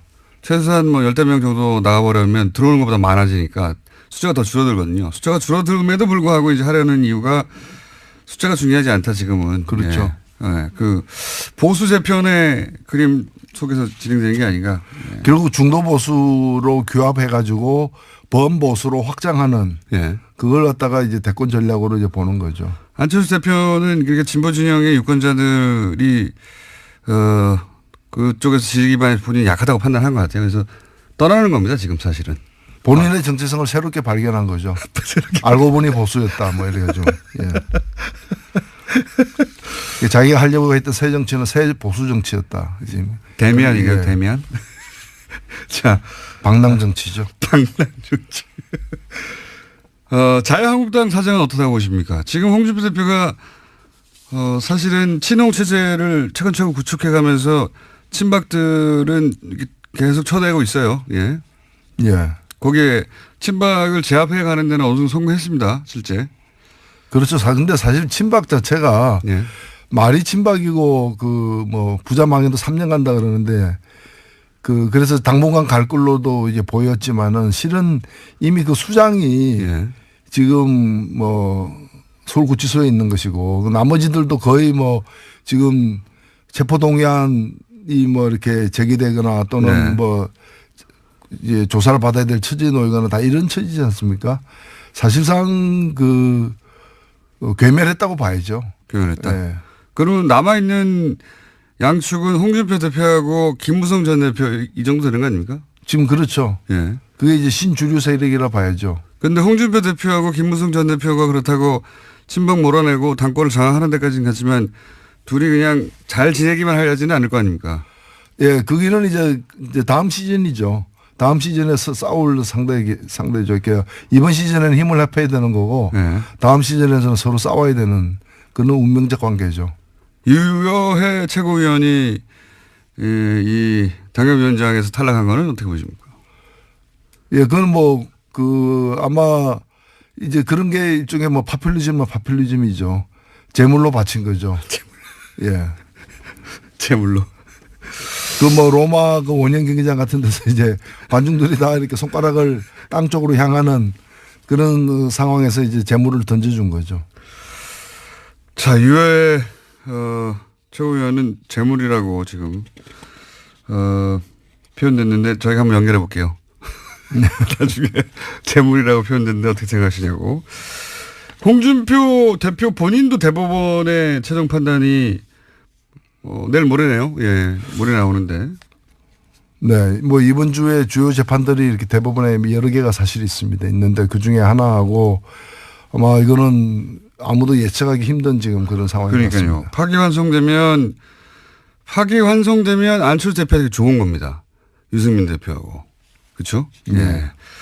자유한국당이 흔들려서 나중에 뭐랄까요. 구속력이 약해지면 흡수하려고 하니까요. 떨어져 나오는 분들 좋은 거고. 만약에 대법원이 이제 무죄를 확정해 버리면 그러면 홍준표 체제가 더 공고히 되겠죠. 근데 뭐 그럴 파기환송되게 되면은 이 자유한국당이 이제 친박이 되살아나는 게 아니기 때문에 예. 어찌 보면은 바른정당 같은 어떤 자유한국당을 모태로 해가지고 보수를 개혁해 보겠다는 예. 그런 계획을 가진 사람들이 오히려 이게 새로운 기회를 주는 측면도 있죠. 맞습니다. 예. 복당파하고 이렇게 되면 바른정당이 오히려 자유한국당으로 돌아가야 된다고 생각하는 사람들이 그런 많아요. 분들의 목소리가 높아질 수밖에 없죠. 그렇죠. 예. 그래서 안철수 대표하고는 안철수 대표의 계획도 안 될 수도 있겠네요. 또 예. 바른정당이 저쪽을 더 바라봐서 지난 시간에 또 꼭 얘기했어야 앞으로 꼭 얘기해야 되는 내용 중에 하나가 개헌 문제 있지 않습니까? 선거구 개편제. 이게 좀 어려운 얘기여서 다들 그리고 아직 시간이 좀 남아서 안 하고 있는데 정의당 입장에서 만약에 개헌을 한다면 지금 뭐 자유한국당이 반대하고 있기 때문에 사실 어렵습니다. 어렵긴 어려운데 원래는 자유한국당이 먼저 꺼낸 얘기죠. 개헌은. 예. 먼저 끄는 얘기고요. 그다음에 이제 개헌 시기가 요즘에 이제 쟁점이 되어버렸는데 지방선거 내년 2018년 지방선거까지 개헌을 완료한다. 예. 즉 지방선거 투표하는 날 개헌 국민투표도 함께 하겠다는 것에 대해서 모든 대선 후보들이 약속을 했고 특히 예. 홍준표 당시 대선 후보는 이렇게 그 문서로 서명까지 했었어요. 예. 서명까지 했기 때문에 이 약속은 지켜야 되고 박근혜 전 대통령이 들고 나왔었고 자유한국당이 그때 강하게 드라이브를 걸었었고 사실 지금 개헌하자는데 반대하는 정당은 아무도 없었어요 그때. 예. 그래서 지금 이 개헌을 갖다가 이제 안 하겠다는 거 아닙니까? 근데 자유한국당은 지금 안 하겠다고 하는 거죠. 예. 예. 그래서 저는 약속은 지켜야 되고 약속 못 지켜서 면허 반납해야 되는 거죠. 면허 반납. 예. 이거는 정당 등록 취소감이라고 저는 그렇게 생각합니다. 등록 취소감입니다. 자유한국당은 왜 반대할까요? 내세우는 거는 이제 지방선거에 불리하다는 건데 아니 네. 헌법을 갖다가 36만을 고치는데 일개 지방선거 뭐 지방선거 중요하지 않다는 뜻이 아니라 선거 한 번에 유리하냐 불리하냐를 가지고 할 부분이 아니고 그리고 어차피 자유한국당은 내년 지방선거 불리해요.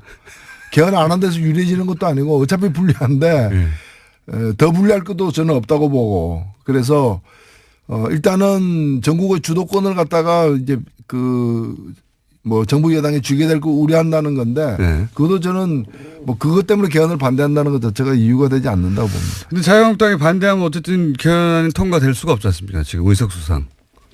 개헌안을 누군가가 모르겠습니다. 국회에서는 아예 합의가 안 될 것 같고. 그래서 저는 예.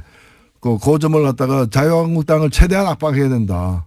일단은 약속을 지키라고 해야 될 것이고 약속을 못 지키겠다면 그 국민들에게 사과해야죠. 약속을 못 지키게 됐다고. 그리고 개헌을 갖다가 할 생각이 없다면 국민들에게 사기를 친 거 아니에요. 그건 정말 정당을 해산해야 되는 것이고 그게 아니라 시점을 조금 바꾸면 좋겠다. 예. 뭐 이때는 불리하니까 뭐 두 달 후에 석 달 후에 하겠다고 한다면 그것까지는 봐줄 수 있다는 거죠. 그렇다면 그 약속을 국민들 앞에 공언하라는 거죠. 그런 점에서 개헌 열차를 멈출 이유는 없다. 개헌 열차가 6월 지방선거 때 투표하기로 했다면 그 6월 13일 역에는 서야죠. 근데 그걸 안 쓸 생각인 것 같아요. 안 쓸 생각이라면 그럼 그 다음 역이 어디냐. 예. 그거라도 국민들에게 밝혀라는 거죠. 밝혀도 지킬까요? 그러니까 저는 그렇게 안 지킬 것 같으면은 예. 이 운동장을 떠나라 이렇게 얘기를 해야 되는 거죠. 운동장을 떠나라. 현실적으로 자유한국당이 반대하는 한 개헌을 할 방법이 없었습니까, 사실. 국회를 통과하지 못하니까. 그건, 부차적인 문제는 아니지만 그건 그대로 두고 만약에 개헌을 한다면 꼭 포함되어야 하는 내용이 뭡니까, 정의당 입장에서. 선거구제 개편이죠. 예, 뭐 여러 가지가 사실입니다. 저는 정의당은 기본권 신장과 지방분권을 네. 강조하는 게 기본이고요. 특히 기본권과 관련해서도 해서 이 노동권을 갖다가 복원시키는 네. 재헌의회 수준으로 우리가 이 정부를 처음 만들 때 네. 헌법을 처음 설계할 때의 정신으로 돌아가는 그래서 지금 그동안의 독재 정권들이 들어서면서 부당하게 기본권들을 제약한 특히 노동상권을 제약한 부분을 갖다가 회복시키는 내용 그다음에 선거와 관련해 가지고 비례성의 원칙을 선거에 못 박는 예. 이제 헌법 조문에다 못 박는 비례선거의 원칙을 좀 더 자세히 설명해 주시면요. 네. 이제 국민의 민심 그대로 선거 결과에 반영될 수 네. 있도록 하는 이거는 여러 가지 측면 하나는 이제 선거 제도와 관련해서 지금의 선거 제도가 예를 들면 가장 뭐 비근한 예로 정의당이 7.3% 얻고 의석을 7.3% 가지는 게 아니라 의석은 2%밖에 못 가지는 예, 이런 문제들. 그다음에 인구 대비로 표의 등가성 문제. 예. 그 농촌의 한 표가 도시의 뭐 두 표하고 비슷한 지금. 예. 그건 왜 그런지 설명해 주십시오. 예, 그게 이 선거구를 획정할 때 예. 예를 들면 10만 명당 한 명을 뽑는다고 이러면 농촌 같은 도시에는 20만 명당 한 명까지를 허용하는 거예요. 예, 예. 독일 같은 경우에는 1.5 이상이 되면 위헌이다. 뭐 1.25, 1.3대 1 이렇게 이제 비율을 정했는데. 예, 비율을 정하고 있는데 우리는 지금 2대 1까지 허용하고 있거든요. 그러니까 이제 농촌 지역이 어차피 인구가 좀 적어서 네. 1대1로 할 수는 없다 하더라도 그 비율이 너무 차이가 난다. 그렇죠. 예. 이제는 지금 2대 1까지 허용하고 있는데 1.5대 1 정도까지로 낮출 필요가 있습니다. 그래서 근접하게 만들어야 되는 도시 15만 명이 농촌 10만 명하고 같은 대표성을 갖도록 하는 정도까지는 지금은 농촌 10만 명이 도시에 20만 명이 되는 네. 꼴이 되기 때문에. 그러니까 농촌에서 지지하는 정당이 유리하죠. 네, 그렇죠. 정치 세력이. 그래서 농민들의 어떤 그 목소리를 정치에 반영하는 것은 당연히 필요하고 중요하지만은 지금 이것이 농민들의 목소리를 반영하는 구조가 아니라 그렇죠. 농촌의 그 보수적인 기득권 세력들을 갖다가 그 정치 세력들을 연명시키는 제도로 악용되고 있기 때문에 이 비례성의 원칙을 갖다가 더 되살리는 그런 이제 그 헌법 조항을 갖다가 삽입하는 것이 필요하다는 거죠. 그러니까요. 10만 지금 명. 국회 개헌특위에서도 네. 국회 자문위원회 안으로 이렇게 나와 있습니다. 나와 있다. 요는 결국은 표를 받은 만큼 국회의원들이 국회에 진출해야 되는 게 맞고 또 하나 도시와 농촌을 비교하자면 농촌인 보수 성향 때문에 이제 보수 정치 세력이 유리하게 지금 짜져 있는 비율을 낮춰야 된다. 예. 그런 말씀이신 거죠. 그 두 가지가 반지. 그러니까 요 비례성의 원칙은 뭐 명칭은 여러 가지 있습니다. 뭐 독일 정당 명부제부터 시작해서 많은 명칭이 있는데 뭐라고 부르든 간에. 그리고 지금 권력구조에 대한 여러 가지 안들이 나와 있지만은 어떤 권력구조가 채택되든 국회의 권한이 다소 지금보다 많아지는 건 사실이거든요. 예. 그렇다면 국회의 권한을 지금처럼 잘못된 선거제도를 가지고 뽑힌 국회의 권한을 더 높이는 것은 더 문제가 있을 수 있기 때문에 국회의원을 민심이 그대로 반영되는 선거제도가 전제된 후에 그 속에서 새로 뽑힌 국회의원들이 권한이 다소 높아지는 거라면 몰라도 현재와 같은 상태에서 국회의 권한이 더 높아지는 것은 바람직하지 않을 수도 있다 저는 그렇게 봅니다. 정의당 입장에서는 이제 내각 책임제도 지금 뭐 현재 일당이 될 수 없으니까 내각 책임제도 괜찮다, 좋다 이런 입장이죠. 이론적으로 보면은 내각 책임제가 가장 우수한 제도라는 것은 뭐 이론이 없습니다. 누구나 다 인정하는 거고요. 문제는 타이밍의 문제인데 그것을 지금 우리의 국민들의 요구 그다음에 정치 문화, 그다음에 국회에 대한 어떤 신뢰 정도 여러 가지를 종합했을 때 국회의원의 실력도 넣죠. 그렇죠. 그것이 또 정당 정치의 어떤 발전 정도 이런 것들이 지금 당장의 내각제를 실현할 정도가 되느냐 안 되느냐에 대해서는 다양한 판단이 사실 있는 거죠. 개인적으로는 어떻게 생각하십니까?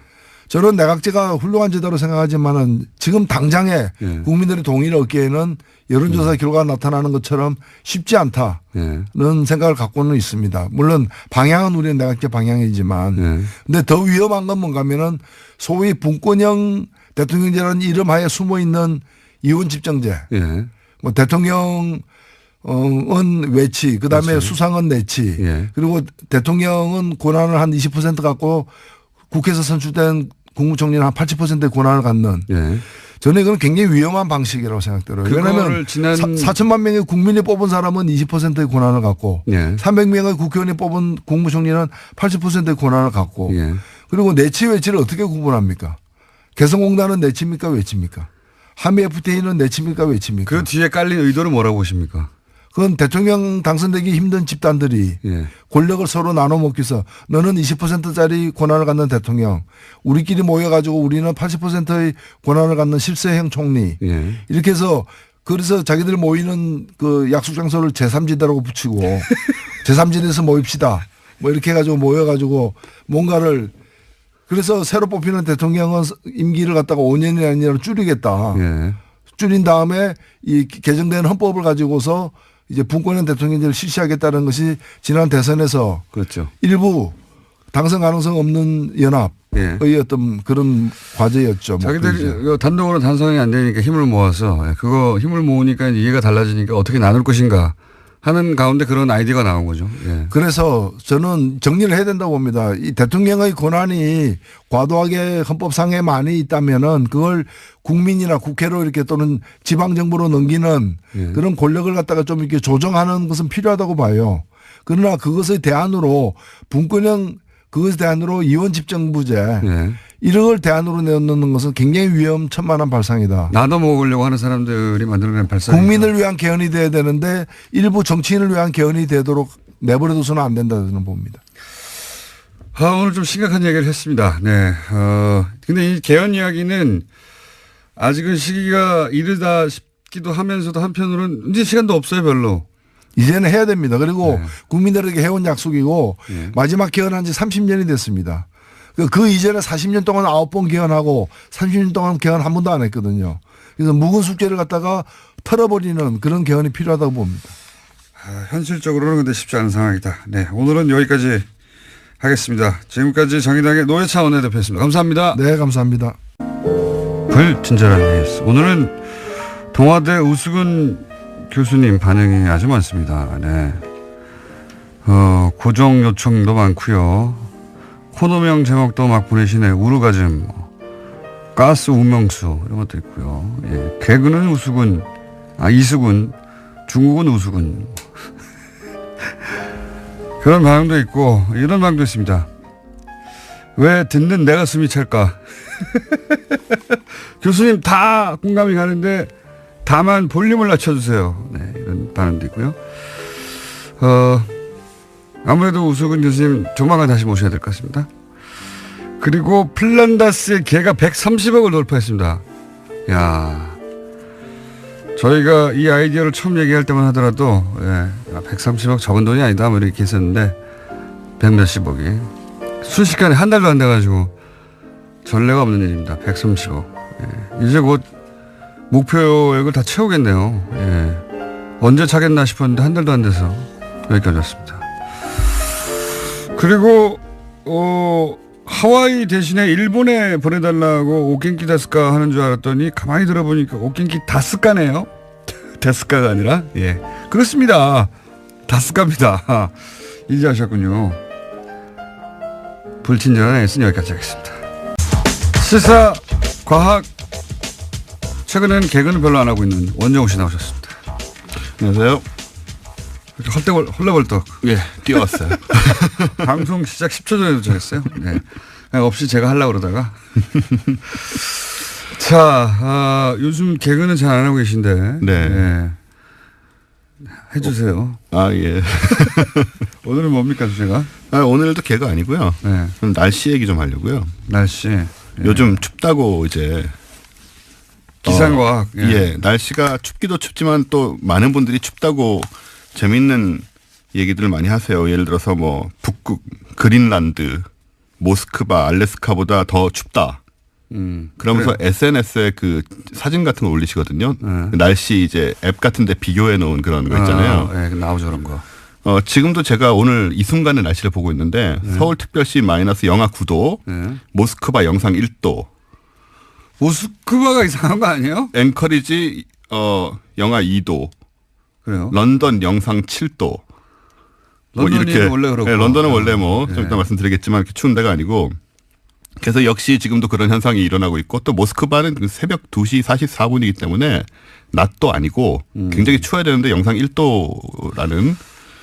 모스크바가 이상한 거 아닙니까? 이런 느낌들 때문에 이제 이런 게 SNS에서 뭐 수천 번씩 공유가 되고 사람들이 모스크바로 이사 가자. 네, 러시아로 이민 가자. 너무 춥다. 단순히 날씨 때문에. 네. 저는 사실 얘기까지. 겨울은 추운 걸 좋아해요. 추위를 안 타시나요?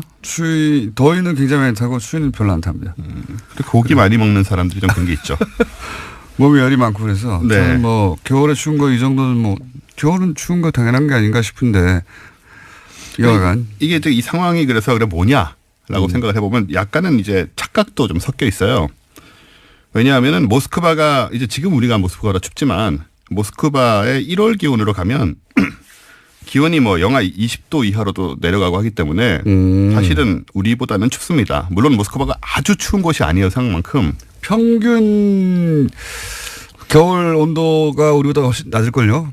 평균 기온이 영하 7.9도인가 5도인가 네. 그런데 생각만큼 많이 추운 곳은 원래 아니고 게다가 지금이 가장 추울 때가 아니고. 그렇죠. 네. 그래서 이제 1월 달이 되면 상황이 달라질 것이다. 그래서 지금 우리나라 추위는 실제로 그런 곳들보다 날씨 자체가 추워졌다기보다는 한겨울 추위가 빨리 왔다. 12월 달에. 네, 왜 빨리 왔나요? 이제 그걸 이제 생각을 해보는 거죠. 네. 근데 그 이야기 하기 전에 우리가 자꾸 이제 이런 도시하고 비교를 하는 거는 위도를 기준으로 기온을 생각을 그렇죠. 하는 거거든요. 네. 그런데 위도 영향이 생각만큼 많지 않습니다. 그런가요? 예, 이게 이제 재밌는 부분인데 물론 위도가 높은 지역의 경우에는 대체로 더 춥죠. 그렇죠. 네. 겨울에 이제 해의 고도가 낮으니까 네. 일조량도 적고 네. 추워지는 게 정상이긴 한데 해가 비스듬히 비추는 거니까. 그렇죠. 네. 근데 런던 같은 경우에는 북위 51도에 있거든요. 예. 우리나라는 37도 있잖아요. 예. 38선 미치니까. 거기는 이제 멕시코 만류의 영향이던가요? 그렇습니다. 예. 이제 그 얘기를 드리려고 하는 건데 이게 왜 아직도 기억나죠, 제가? 중학교 때 배운 것 같은데. 제가 런던에 이제 몇 년을 살았잖아요. 그렇죠. 네. 맞습니다. 원종우 씨가 런던에서 기타로 학위를 받았어요. 그렇습니다. 제가 국내 몇명 런던에서 없습니다. 예, 이제 산 증인인데 예. 기타로 학위를 받았지만 지금 제가 이러고 있네요. 그거하고 아무 상관없는 일을 하셨죠. 네. 그 이후로 기타로 학위를 받긴 받았는데. 전혀 상관없는. 학위 왜 받았나 몰라요. 제가 그때 갈 때부터 그랬어요. 거기 왜 가냐고. 아, 예, 좋은 경험이 됐습니다. 일단 날씨도 이렇게 하기로 했고. 런던에 4년을 살았는데 영하로 잘 안 내려가요, 겨울에. 맞습니다. 51도인데. 오히려 비가 오고. 그렇죠. 예. 영하로 잘 안 내려가고 또 캐나다 밴쿠버가 있는데 예. 거기도 살았잖아요. 쓸데없습니다. 여기. 이 죽어도. 거기도 북위 49도입니다. 예. 굉장히 높은데 역시 영하로 잘 안 내려가요. 예. 우리 생각에는 굉장히 추월할 것 같은데. 반면에 이제 캐나다 반대편에 토론토가 있잖아요. 예. 거기는 밴쿠버보다 훨씬 낮은 43도, 북위 43도인데 우리나라 겨울보다 더 춥거든요. 예. 이게 이제 말씀하신 바로 다른 요소들 때문인데 가장 중요한 건 역시 멕시코 만류라고 예. 부르는 이 해류입니다. 따뜻한 바닷물이 이동하면서. 그렇죠. 한마디로 말하면. 네. 예. 이 멕시코 만류라는 거는 멕시코에만 있는 것은 아니고 네. 좀 큰 광역으로 얘기를 하는데 아프리카 동부에서 멕시코로 미국 동해안으로 올라가서 예. 대서양을 지나서 영국 스칸디나비아까지 흘러가는 거예요. 예. 그러니까 굉장히 넓은 지역을 지나가는 거죠. 바닷물이 그렇게 흐르는 겁니다. 그렇죠. 크게. 예. 그래서 위도가 훨씬 높은 유럽이 우리나라보다 덜 추운 게 이제 이 영향이 큽니다. 예. 밴쿠버나 시애틀 같은 데는 이제 태평양 난류가 또 있고 예. 그리고 우리나라도 심지어 겨울에 보시면은 강릉이나 속초가 안 춥습니다. 그런가요? 중간에 홍천이나 맞아요. 철원 이런 데가 춥지. 맞습니다. 이 태백산맥 동쪽은 안 추워요. 심지어는 5도 이상 평균 겨울 기온이 높습니다. 이것도 이제 그쪽으로 난류가 지나가기 때문이죠. 문자가 하나 왔는데. 네. 원종우 씨 그렇게 돈 많이 내고 날씨를 알려고 거기까지 갔다니 대단하십니다라고. 예, 과학에 이 한 몸 바치는. 거기 기타 치러 갔다니까요. 예. 예. 학위 받아왔어요. 받아왔어요. 네. 쓸 데가 없어서 그렇지 확인을 받아왔습니다. 약간 쓸 때는 있습니다. 그래도. 한때 본인이 직접 기타를 만들어 팔겠다고 했으나 실패한 걸로 알고 있습니다. 네.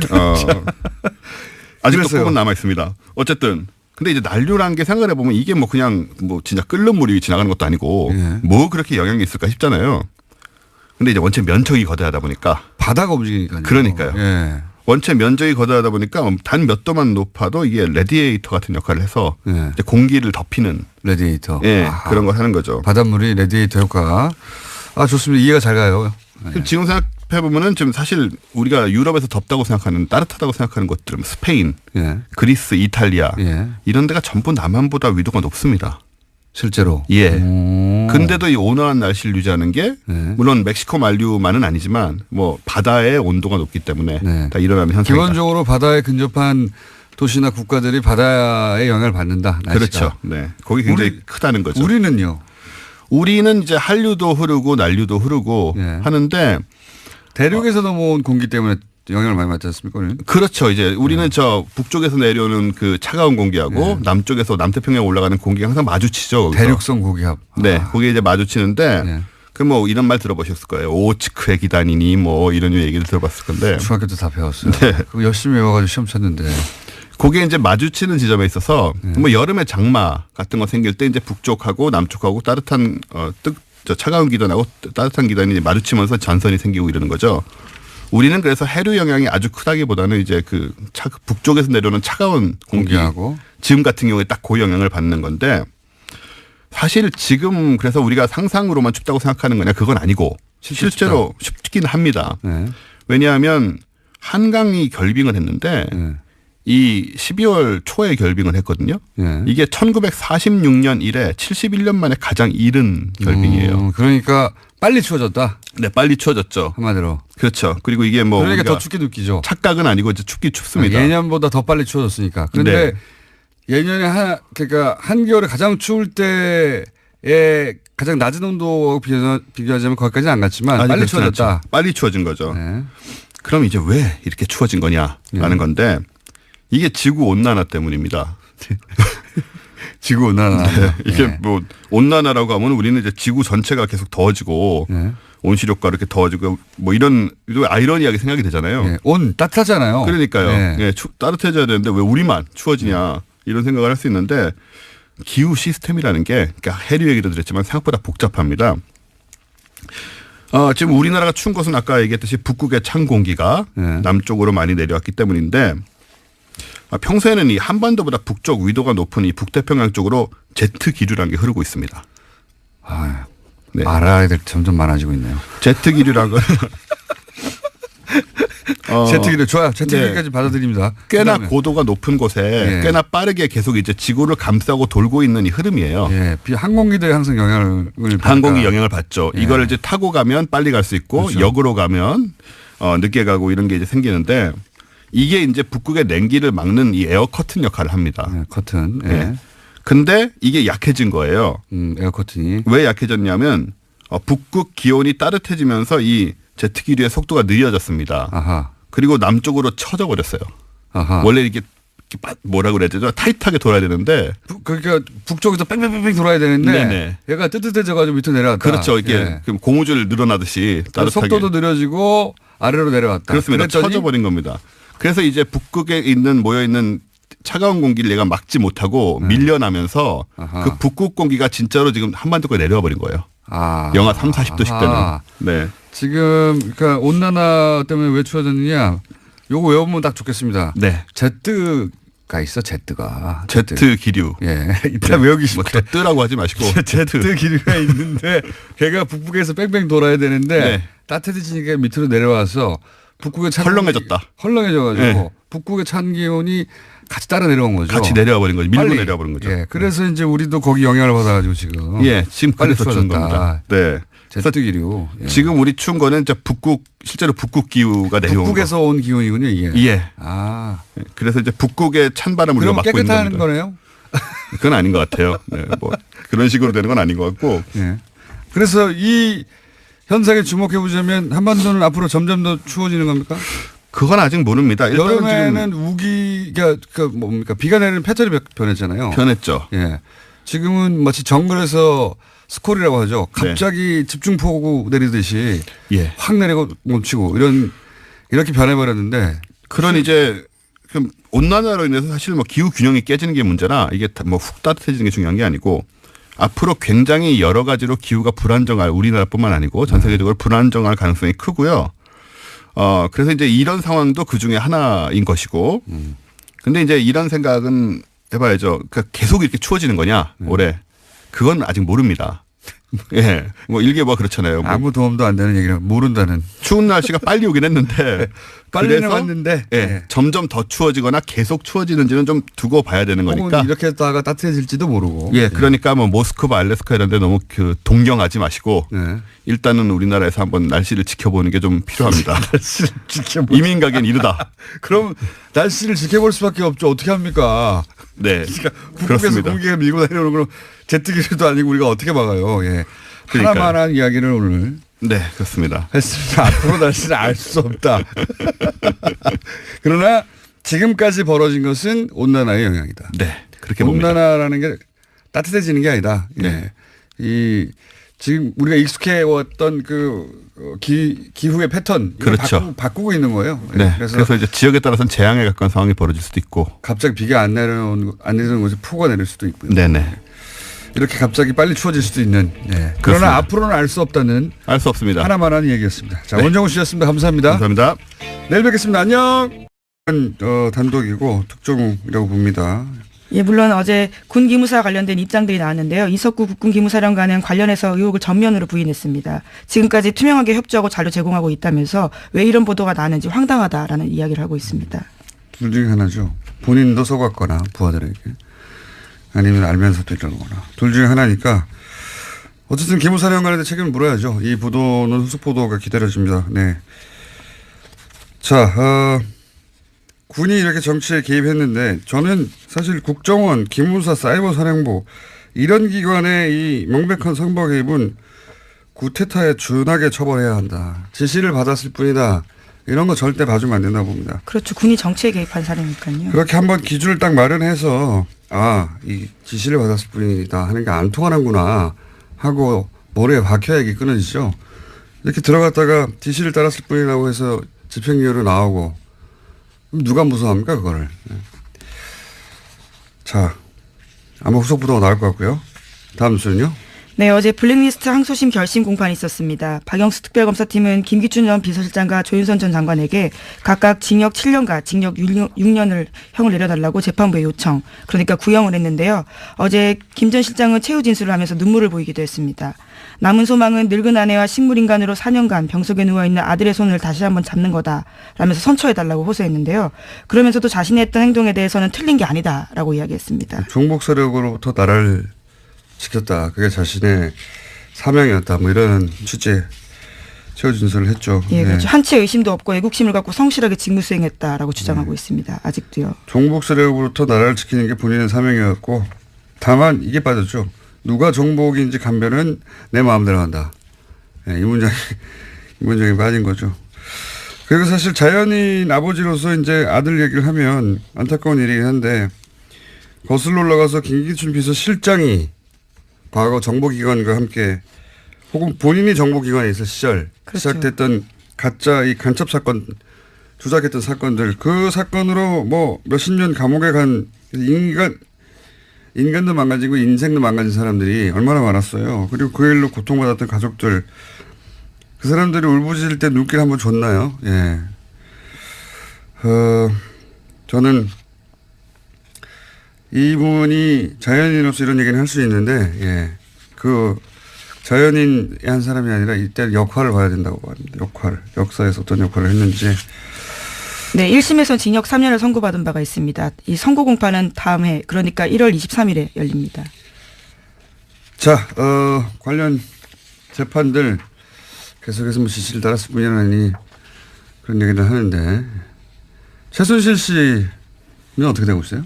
네, 최순실 씨는요, 지금 현재 서울 동부구치소에 수감 중인데요. 계속해서 검찰 소환을 거부하고 있습니다. 특활비 상납과 관련해서 검찰이 나오라고 이야기하고 있는데 불응하고 있는 겁니다. 그러면서 윤석열 서울중앙지검장 핑계를 대고 있습니다. 자신의 과거에 광합수사를 당했기 때문에 믿을 수 없어서 나올 수 없다라는 겁니다. 윤석열이 이거는 검찰 조사는 못 받겠다 이런 거죠. 예. 그렇죠. 윤석열 팀이 잘한다는 얘기죠. 예. 자, 최순실 씨 주장 더 들을 필요는 없는 것 같고요. 그런 상태입니다. 자, 다음 뉴스는요. 네, 세월호 참사 당시에 KBS에 전화를 걸어서 보도 내용을 바꿔달라고 요구했던 이정현 전 홍보수석, 그러니까 현재는 의원인데요. 재판에 넘겨졌습니다. 청와대 등이 보도 개입을 했다라는 건데요. 검찰의 판단입니다. 과거 2014년 4월 21일에 KBS에 전화해서요. 적극적으로 좀 도와달라라는 이야기도 했고요. 아예 녹음도 바꿔달라라는 이야기도 했습니다. 이런 것들이 보도에 부당하게 개입됐다면서 지난해 세월호 특조위가 고발을 한 적이 있는데요. 이에 대해서 검찰이 재판에 넘긴 겁니다. 이런 기준을 아주 강하게 마련해야 된다고 봅니다. 저는 잘한 거라고 보고요. 이 기소는.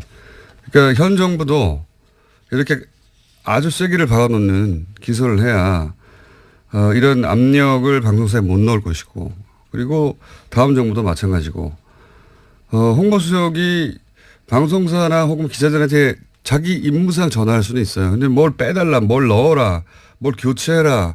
이건 명백히 간섭하는 건데 이런 정도가 되면 이런 전화가 되면 받는 당사자도 이 사람 보낼 수 있다 내가 당시 과거에 이정현 사례도 있지 않느냐 아주 크게 처벌해야 한다는 겁니다. 예. 이렇게 한번 기준을 마련해야 되거든요. 이번에. 자, 다음 뉴스는요. 네, 이명박 박근혜 정권에 걸쳐 6년 넘게 국가보훈처장 맡았던 박승춘 전 처장도 검찰 수사 받게 됐습니다. 불법적으로 정치에 개입하고 친정부 관변단체들의 비리를 눈감아줬다라는 사실이요. 보훈처 감사에서 확인됐습니다. 마찬가지라고 봅니다. 자, 다음 뉴스는요. 네, 어제 뉴스타파 보도 전해드린 바가 있는데요. 다시 연장해서 말씀을 좀 드리면요.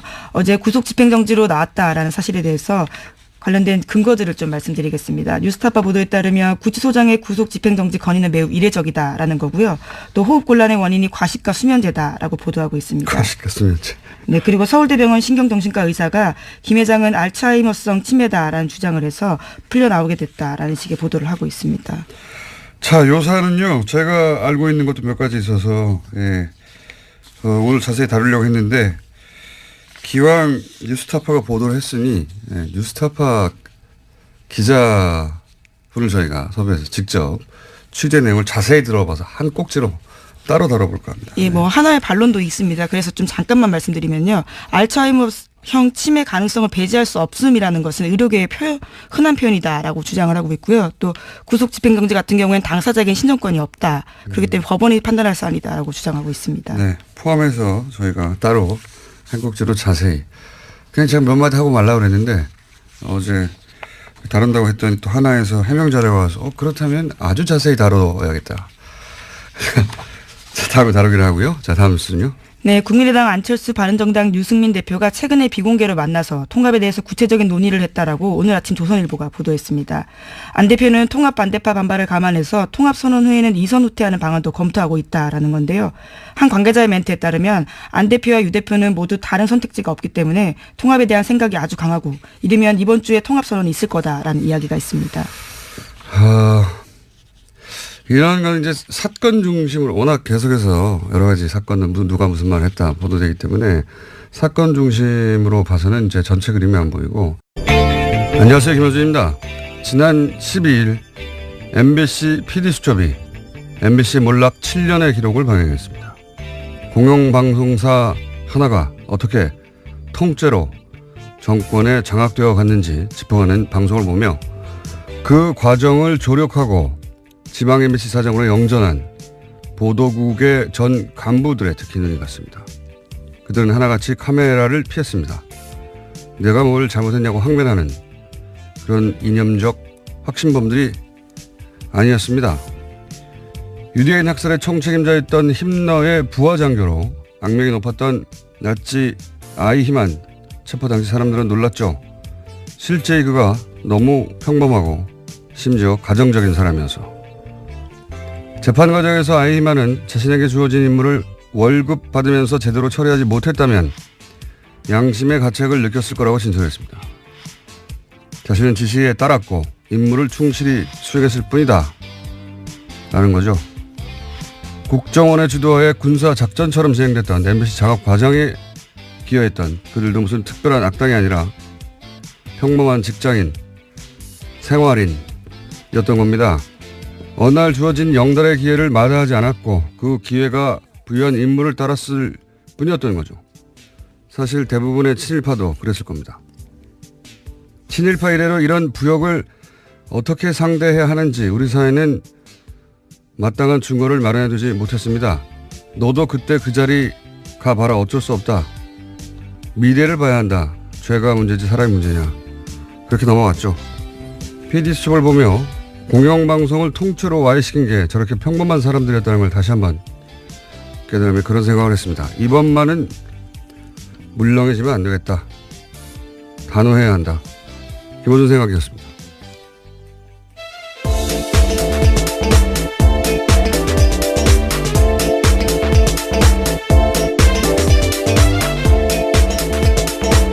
시사인의 김은지입니다.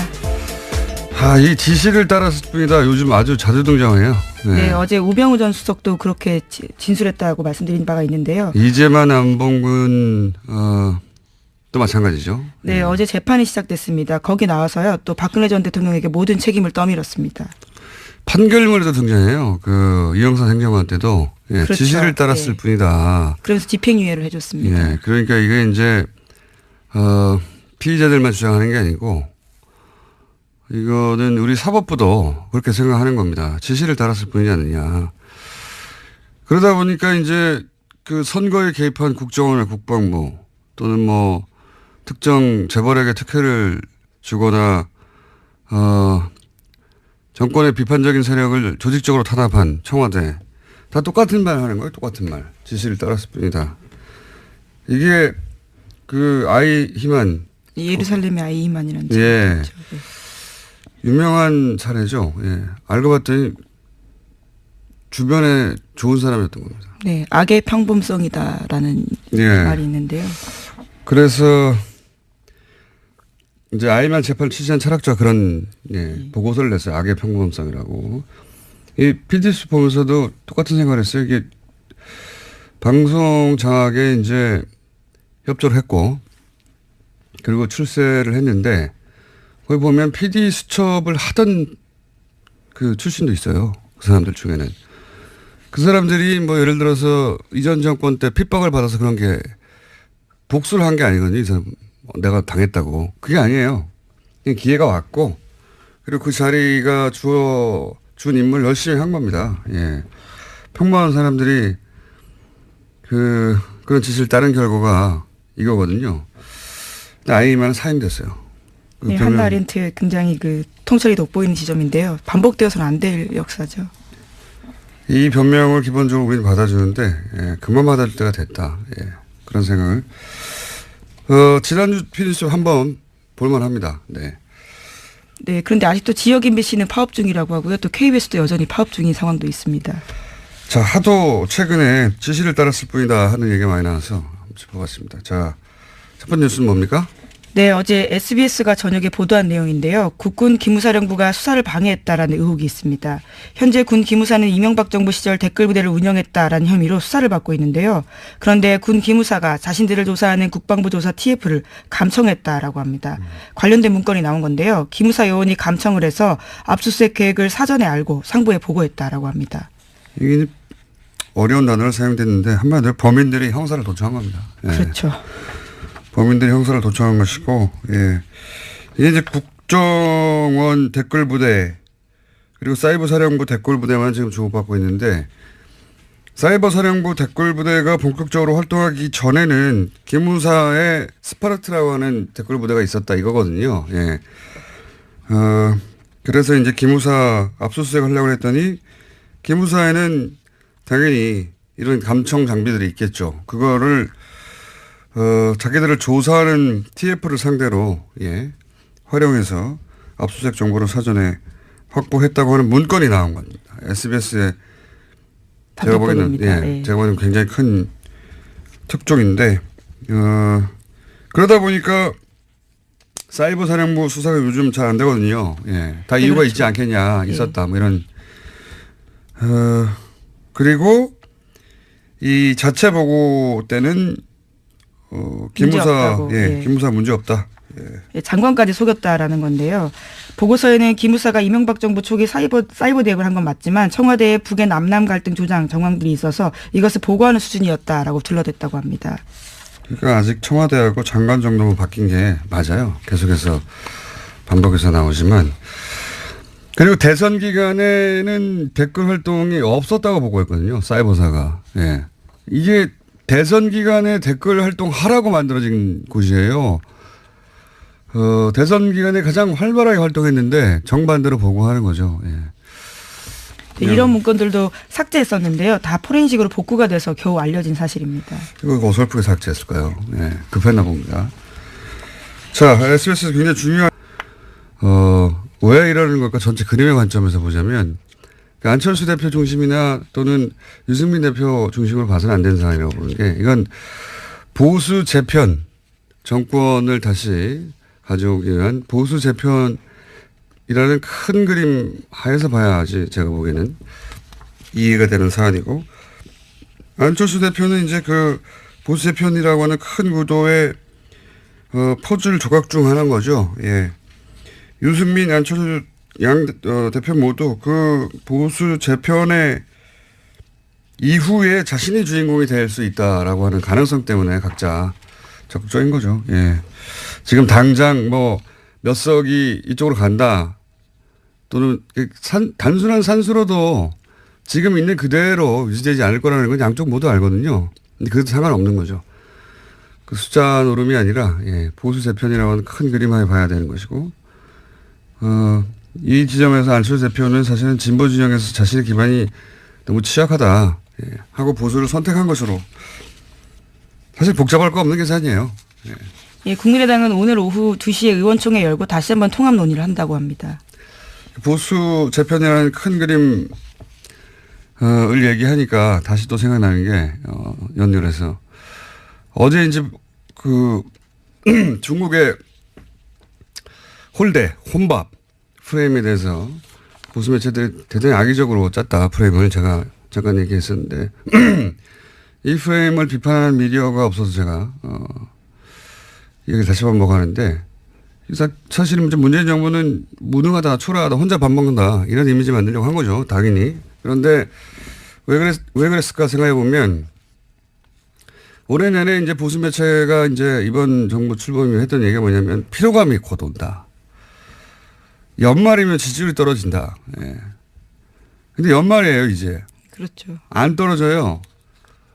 떨어지기는커녕 대통령 순방이라는 건 굉장히 긍정적인 효과를 만들어내거든요. 대부분의 경우에. 박근혜 대통령 때도 사실 경제 상황이 아무리 어려워도 외국만 갔다 하면 지지율이 올라가요.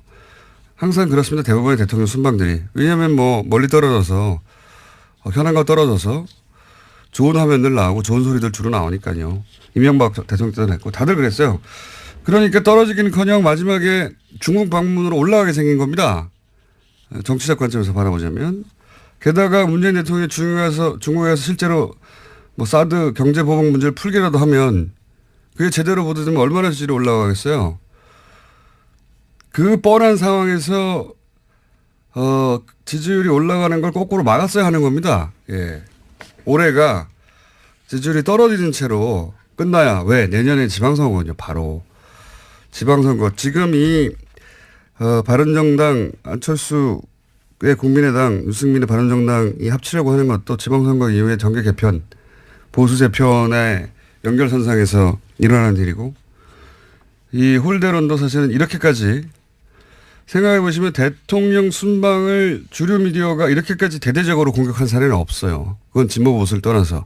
보통 대통령이 해외 나갈 때는 대충 좋게 말해주거든요.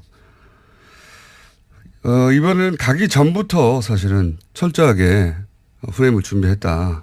예. 그 중에 이제 혼밥 같은 게 걸린 거죠. 예. 그러니까 굉장한 정치적 의도를 가진 프레임인 거죠. 예. 자, 여기까지 하고요. 오늘은 2부가 게스트가 두 분이 있기 때문에 제목 하나 정도 읽고, 제목 하나 정도 안 읽으면 아쉽잖아요. 네, 가상화폐 거래소 유빗이라는 곳이 있는데 여기가 네. 해킹을 당해서 파산당할 위기라고 합니다. 아, 비트코인이요? 예. 비트코인 관련도 내일 한번 더 다루고 전문가도 따라 한번 보시는 것으로. 비트코인에 대해서 할 말이 많아요, 저도. 자, 한미연합훈련 때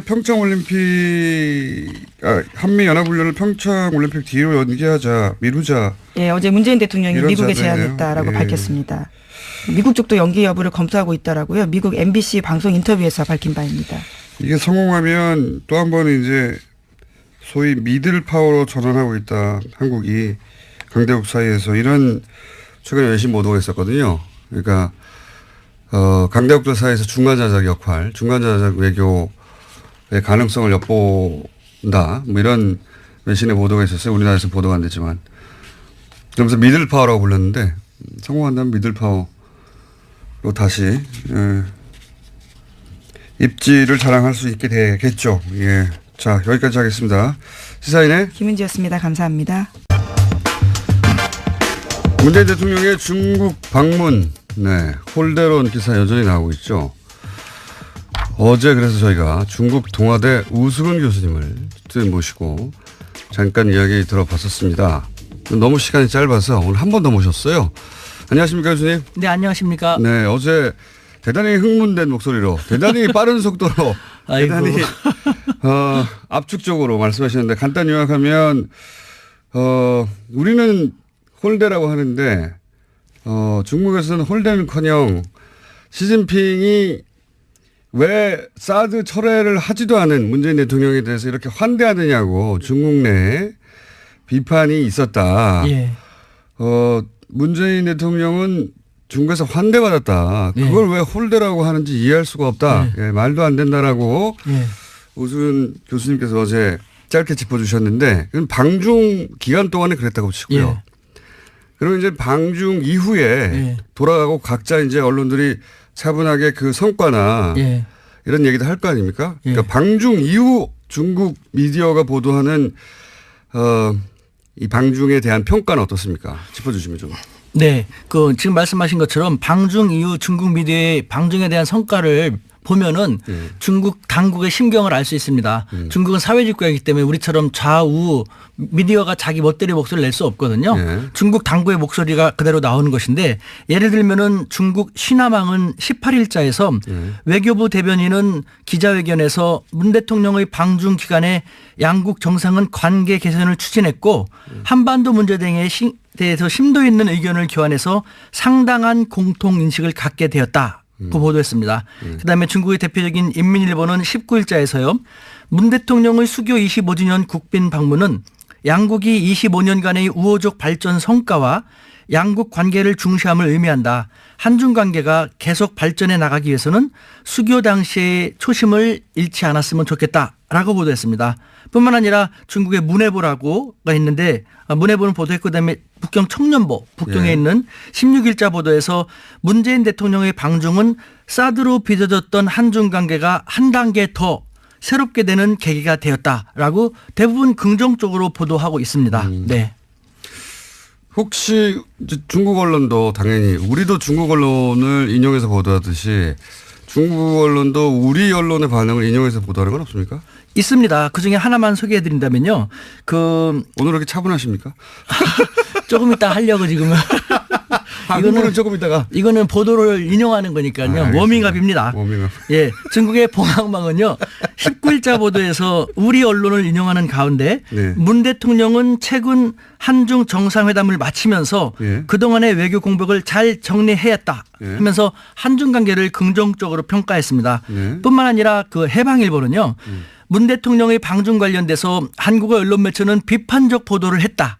각계각층, 한국의 각계각층에서 방중 성과에 박수를 보낼 때 한국의 보수 언론들은 문 대통령의 방중을 폄하했고 지금도 그 논조는 지속되고 있는 것이다. 라는 안타까운 보도를 하였습니다. 네. 아, 우리 언론들 다 보고 있군요. 예. 이게 참 희한한 일입니다. 자국 언론이 이렇게 비판을 하고 정작 홀대를 했다고 하는 나라에서는 자국 언론이 이런 비판을 하고 있는데 이거 폄하다라고 비판을 하고 이상한 현상이 지금 벌어지고 있는데 자 그건 알겠고요. 근데 이게 이제 언론 보도라는 게 좀 두리뭉실하고 대체적으로 그렇지 않습니까? 제가 궁금한 것은 교수님을 다시 모시는 것은 대체적인 언론의 반응은 알겠어요. 그리고 심지어는 중국 언론이 우리 보수 매체를 비판한다는 것도 알겠는데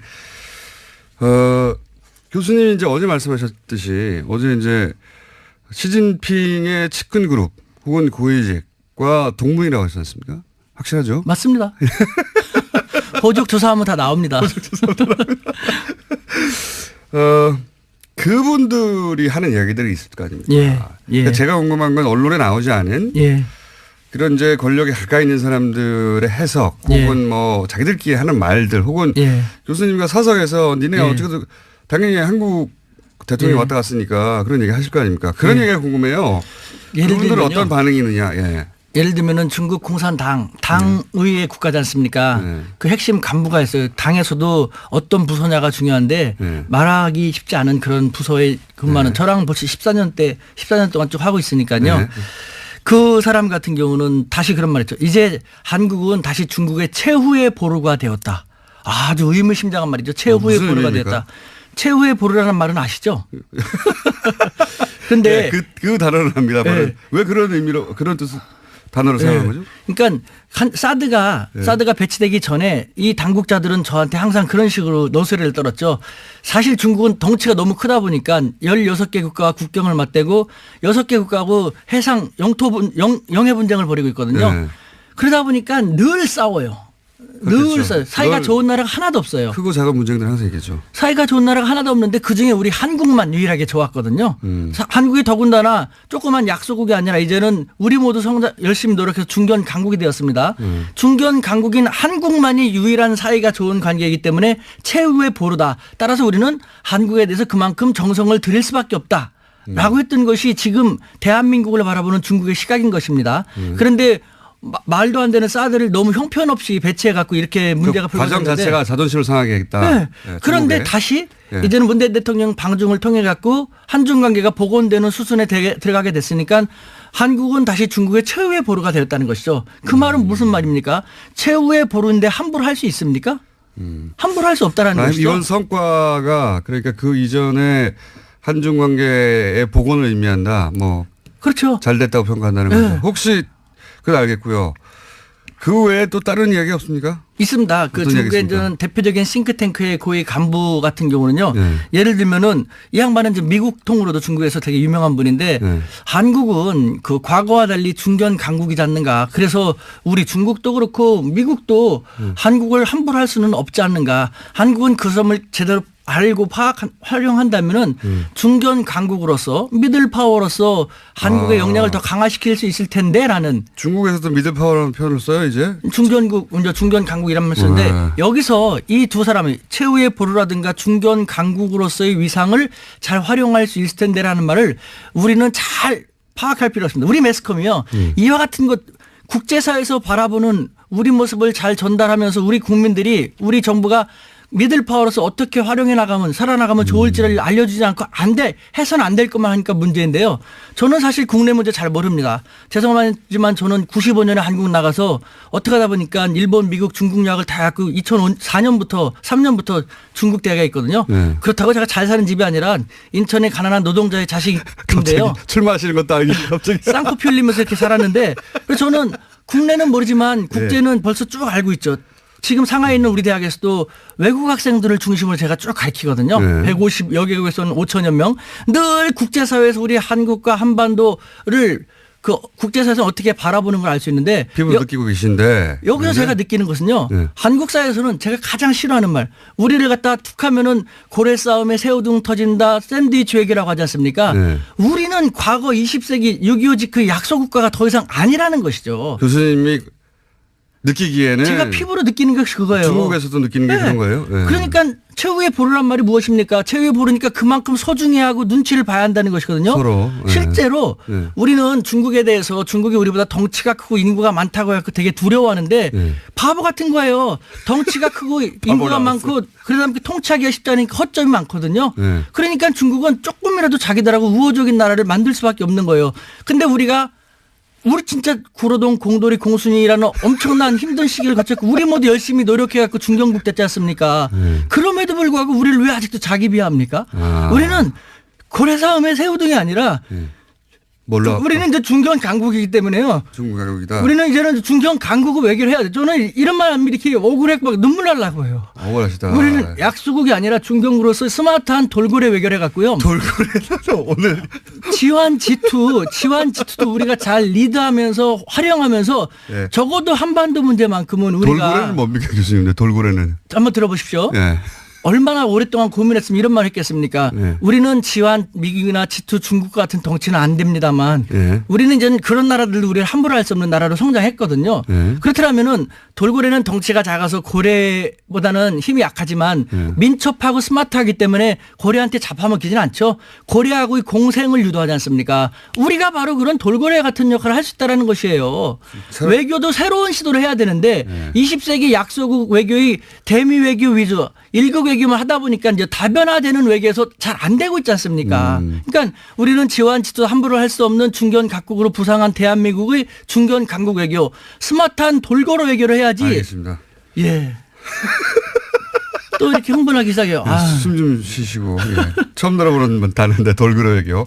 근데 이제 최근에 이 미들 파워라는 외신의 용어들이 등장하기 시작했어요. 실제 아시아타임즈인가요? 거기서 메코이던가요? 그 기자가 미들 파워로 한국이 그 전환하고 있다. 그 방향으로 진화하고 있다. 근데 지금 이제 교수님 열받으신 건 이 중국 홀덴이 이게 다 이제 소위 약소국이 당하는 거 아니냐. 자기 비하예요. 예. 자기 열등의식이에요. 지나친 컴플렉스. 그러니까 매스컴들이 몰라서 아십니까?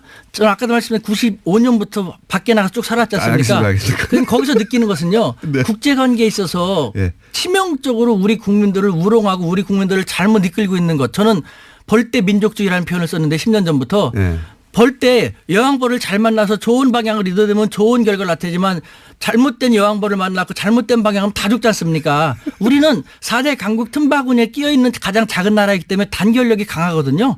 근데 이 단결력이 강한 우리 한민족을 잘못된 지도자라든가 이상한 매스컴들이 잘못 이끌고 나가면 우리가 다 힘들어지게 되는 거예요. 이게 바로 마찬가지지 않습니까? 최근에 이 중국의 그 방중 외교가 홀대를 당하고 있다. 문재인 대통령이 홀대를 당하고 있다고 하는 것도 그 관점에서 사실이 아닌데 또 이런 식으로 반응하는구나 하고 화가 나셔서 지금 흥분하신 거죠? 매스컴이 가장 문제예요.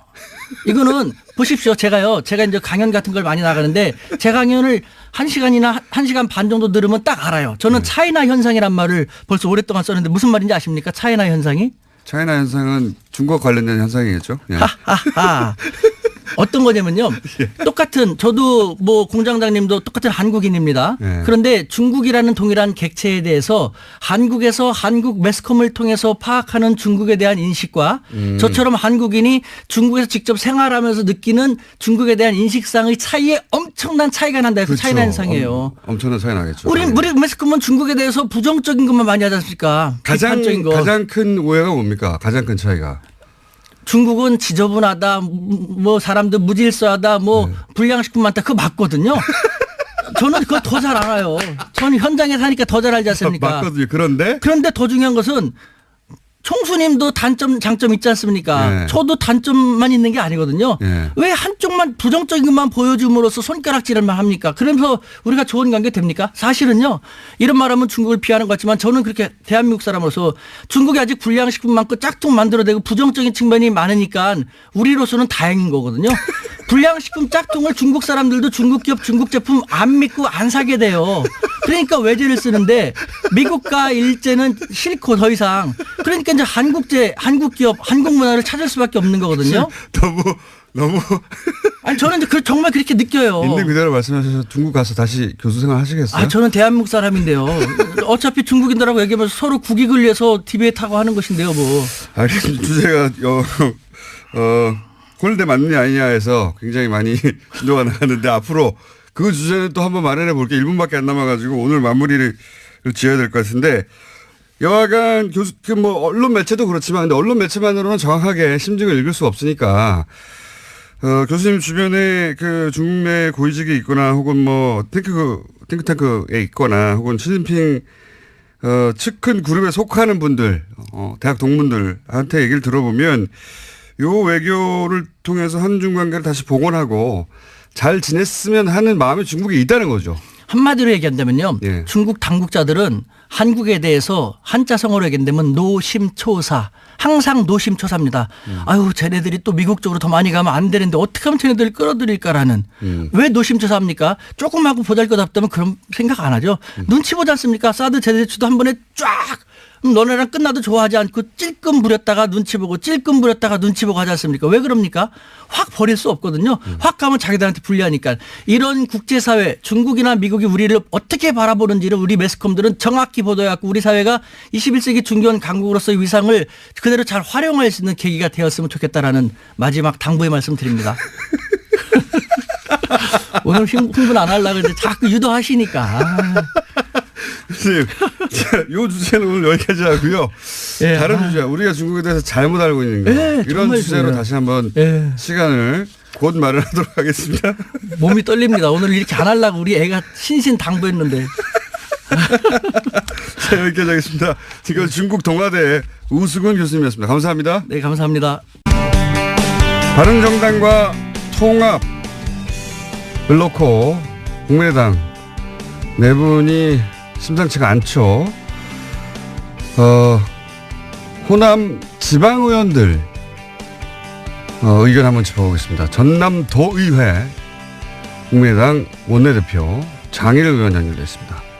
안녕하세요, 의원님. 예, 반갑습니다. 장혜원입니다. 네. 호남 민심의 국회의원들보다 훨씬 가까이 계실 것 같아서 저희가 따로 한번 모셨는데 예. 전남도